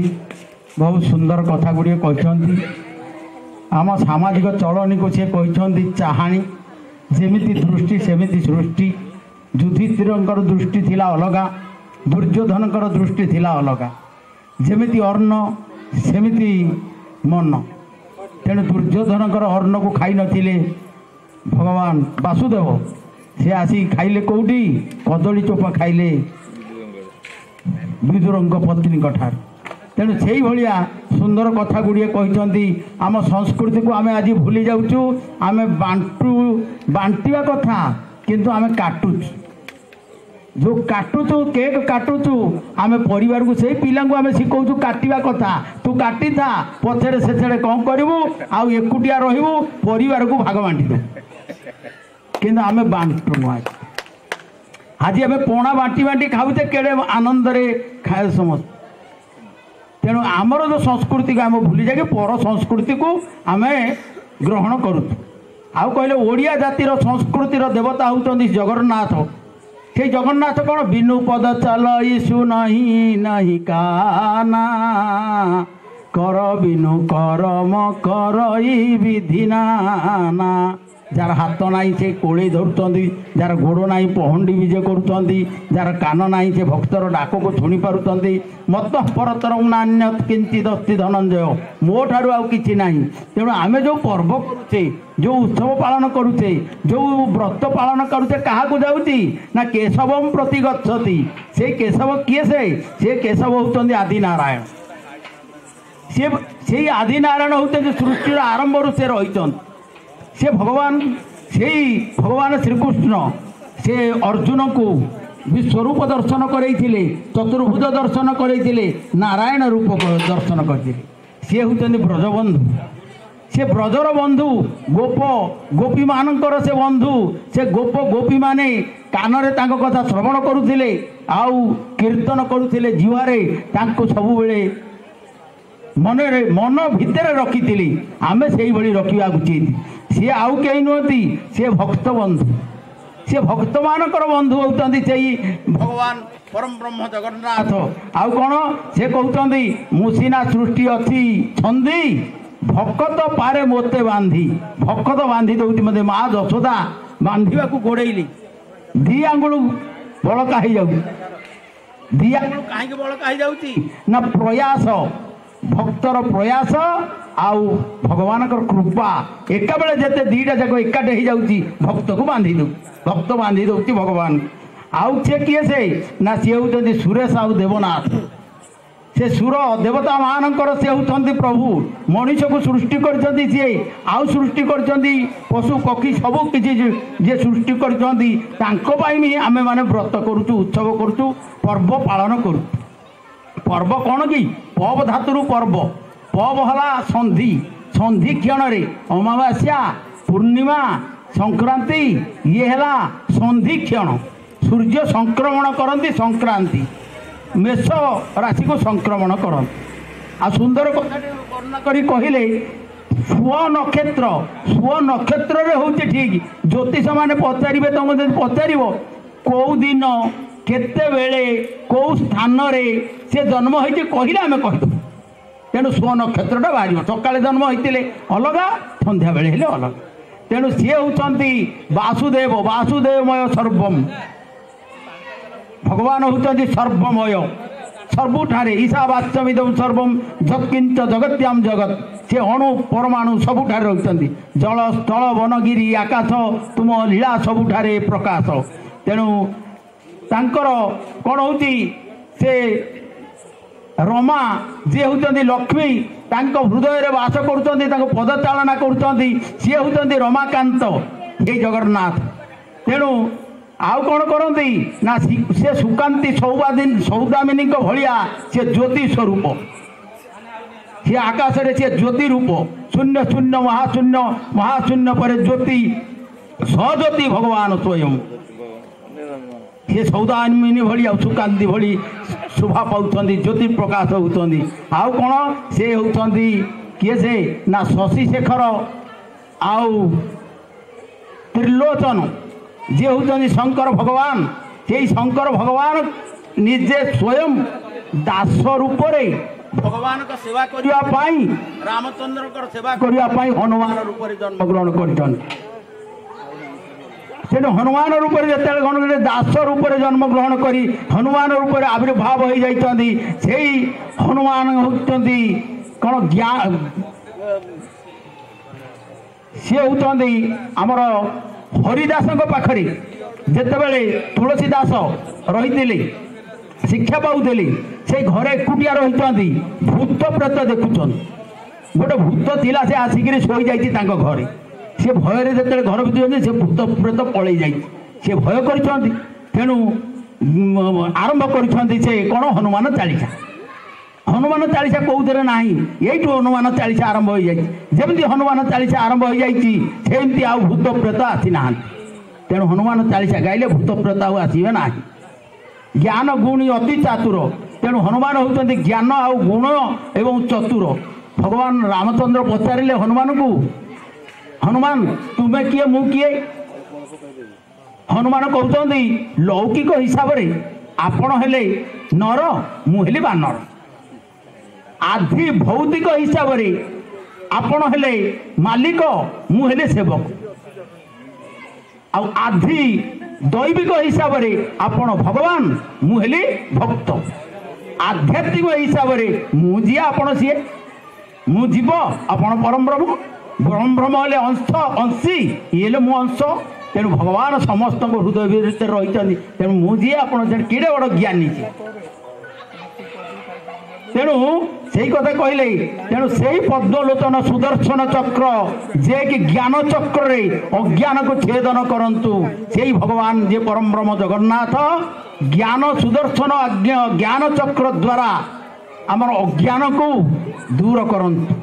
तेणु आमे से ऋषि मानकर पूर्वसूरी मानक निर्देशित जो पर्व गुड़िक सब पालन करुचु, से पालन को करने द्वारा कौन हो चंद्रंकर जमी शीतलता सेमती शीतलता प्रदान करी से प्रमोद चंद्र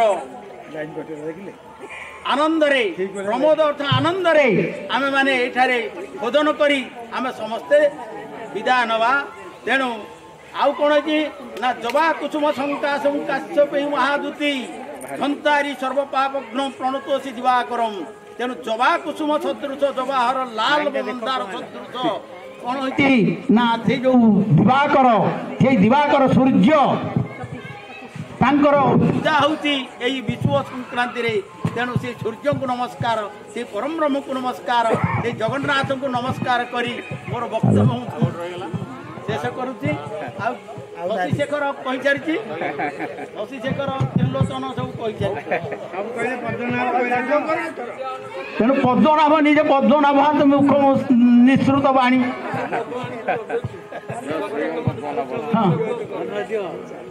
सबु शास्त्र जो गीता शास्त्र होती पद्मनाभात पद्मनाभच मुख पद्मात विनिश्रुता। तेणु पद्मनाभंकर मुख पद्मरू विनिश्रुत होती श्रीमद भगवत गीता जो कि भगवान श्रीकृष्ण होती सबु श्रेष्ठ। सी हेले पद्मनाभ तांको नाभिरू बाहर किए थे ब्रह्मा, ब्रह्मा को मुहर वेद उपनिषद बाहरला परोक्ष, किंतु साक्षात पद्मनाभंकर मुख पद्मरू गीता निश्रुत। गीता को सब पढ़ा आउ सार कथा कहले आचरण उच्चारण आमे करबा भल, सृष्टिटा हमर भल दृष्टि जेमिति हम दृष्टि जेमिति सृष्टि। तेणु उत्तम दृष्टि उत्तम उच्चारण आचरण करबा। जय जगन्नाथ।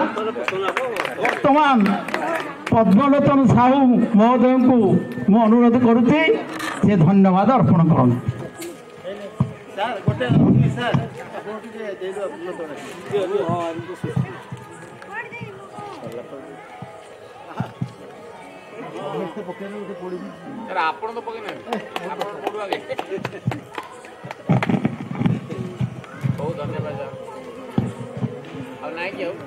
धन्यवाद।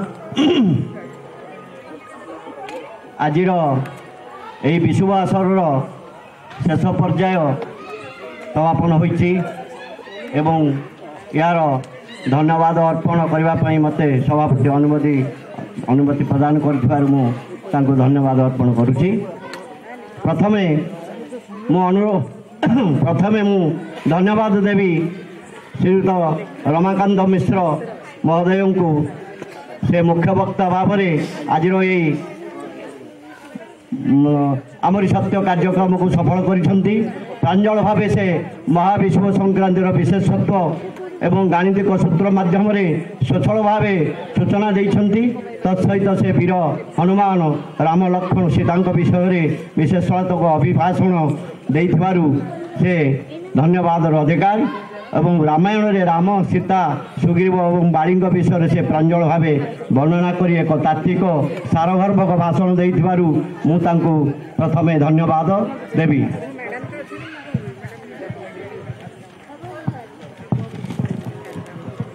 द्वितीय मुख्य अतिथि श्रीयुत शशांक शेखर रथ महोदय से तांकर भाषण रे ଓଡ଼ିଶାର ଚଳଣି ଚାହାଣୀ ଓ ସାହିତ୍ୟ ତଥା କଳା ସଂସ୍କୃତିକର ବାହକ ଏହି ତିନୋଟି ଏକ ଡାଲା ମଧ୍ୟରେ ରହିଥାନ୍ତି ବୋଲି ସେ ତାଙ୍କର ସାରଗର୍ଭକ ଭାଷଣ ଦେଇଥାନ୍ତି ଏବଂ ଏହି ଡାଲାରେ ସେ ଓଡ଼ିଶାର ଫୁଲ ସୁଶୋଭିତ ଭାବରେ କିଭଳି ରହିଛି ତାହା ସେ ଓଡ଼ିଆର ଗର୍ବ ଗୌରବ।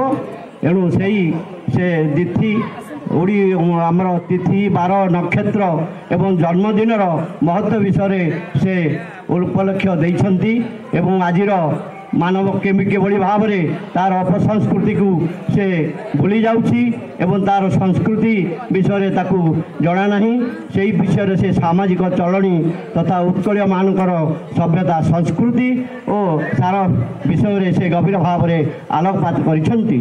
ଓଡ଼ିଆମାନଙ୍କର ଦେବତା ଶ୍ରୀ ଜଗନ୍ନାଥ ସେ ମୈତ୍ରୀର ଦେବତା ଏବଂ ସେ ହନୁମାନଙ୍କର ଶକ୍ତି ଓ ତାଙ୍କର ବ୍ୟକ୍ତିତ୍ୱ ବିଷୟରେ ସୂଚନା ପ୍ରଦାନ କରିଥିବାରୁ ତାଙ୍କୁ ମୁଁ ଅଶେଷ ଅଶେଷ ଧନ୍ୟବାଦ ଅର୍ପଣ କରୁଛି। ଏବଂ ତୃତୀୟତଃ ଏହି ଆମରି ସତ୍ୟ ବିକାଶ ପରିଷଦର ପ୍ରତିଷ୍ଠାତା ଶ୍ରୀ ଡକ୍ଟର ପ୍ରମୋଦ ଚନ୍ଦ୍ର ଦାସ ମହୋଦୟ ସେ ସମସ୍ତ ଏହି ଆୟୋଜନର କର୍ତ୍ତା ତଥା ସମସ୍ତ ଏହି ସଭାକୁ ସେ ବିଭିନ୍ନ ଇଏ ଭାବରେ ତୁଲାଇଥିବାରୁ ତାଙ୍କୁ ମଧ୍ୟ ମୁଁ ଧନ୍ୟବାଦ ଅର୍ପଣ କରୁଛି। ଏବଂ ତୃତୀୟରେ ଚତୁର୍ଥରେ ମୋର କ୍ୟାମେରା ଭାଇ ଆଦ୍ୟରୁ ଶେଷ ପର୍ଯ୍ୟନ୍ତ ସମସ୍ତ ବିଷୟବସ୍ତୁକୁ ରେକର୍ଡ଼ିଂ କରିଥିବାରୁ ସେ ମଧ୍ୟ ଧନ୍ୟବାଦର ପାତ୍ର। ଏବଂ ଶେଷରେ ରମାକାନ୍ତ ସାର୍ଙ୍କର ପରିବାର ବର୍ଗ ଯେଭଳି ଭାବରେ ଆମକୁ ଏହି ଖାଦ୍ୟପେୟର ସମସ୍ତ ବନ୍ଦୋବସ୍ତ ଭାର ନେଇ ସମସ୍ତଙ୍କୁ ଆପ୍ୟାୟିତ କରିଥିବାରୁ ମୁଁ ତାଙ୍କ ପରିବାର ବର୍ଗଙ୍କୁ ଏହି ଆମରି ସତ୍ୟ ବିକାଶ ତରଫରୁ ମଧ୍ୟ ଧନ୍ୟବାଦ ଅର୍ପଣ କରୁଛି।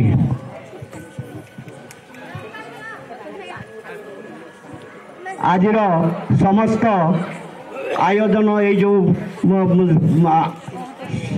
ଆଜିର ସମସ୍ତ ଆମରି ସତ୍ୟର ଏଇ ଯେଉଁ ଆୟୋଜନ କରିଛନ୍ତି ଶ୍ରୀଯୁକ୍ତ ସୁରେଶ ଚନ୍ଦ୍ର ରାଉତ ସେମାନଙ୍କୁ ତାଙ୍କୁ ମୁଁ ମଧ୍ୟ ବହୁତ ଧନ୍ୟବାଦ ଆମରି ସତ୍ୟ ତରଫରୁ ପ୍ରଦାନ କରୁଛି।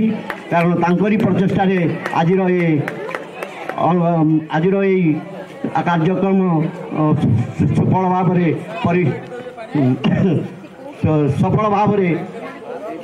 ସଫଳ ହୋଇଛି। ଏବଂ ତାପରେ ଶେଷରେ ମୁଁ ସମସ୍ତଙ୍କର ଏହି ଆୟୋଜନରେ ଅଂଶଗ୍ରହଣ କରିଥିବା ସମସ୍ତ କଳା ସାହିତ୍ୟ ପ୍ରେମୀମାନଙ୍କୁ ମଧ୍ୟ ଧନ୍ୟବାଦ ଅର୍ପଣ କରୁଛି। ଧନ୍ୟବାଦ। ଶେଷରେ ସଭାପତିଙ୍କୁ ଅନୁରୋଧ କରୁଛି ସେ ସଭା ସାଙ୍ଗ କରିବେ। ବର୍ତ୍ତମାନ ଆଜିର ସଭା ସାଙ୍ଗ ହେଲା ଜୟ ଜଗନ୍ନାଥ ବନ୍ଦେ ଉତ୍କଳ ଜନନୀ। ସମସ୍ତେ ଆଜି ଯେଉଁ ଖାଦ୍ୟପେୟର ବନ୍ଦୋବସ୍ତ ହୋଇଛି ମୁଁ ସମସ୍ତଙ୍କୁ ଅନୁରୋଧ କରୁଛି ସମସ୍ତେ ଖାଇକିରି ଏଠାରୁ ବିଦାୟ ନେବେ।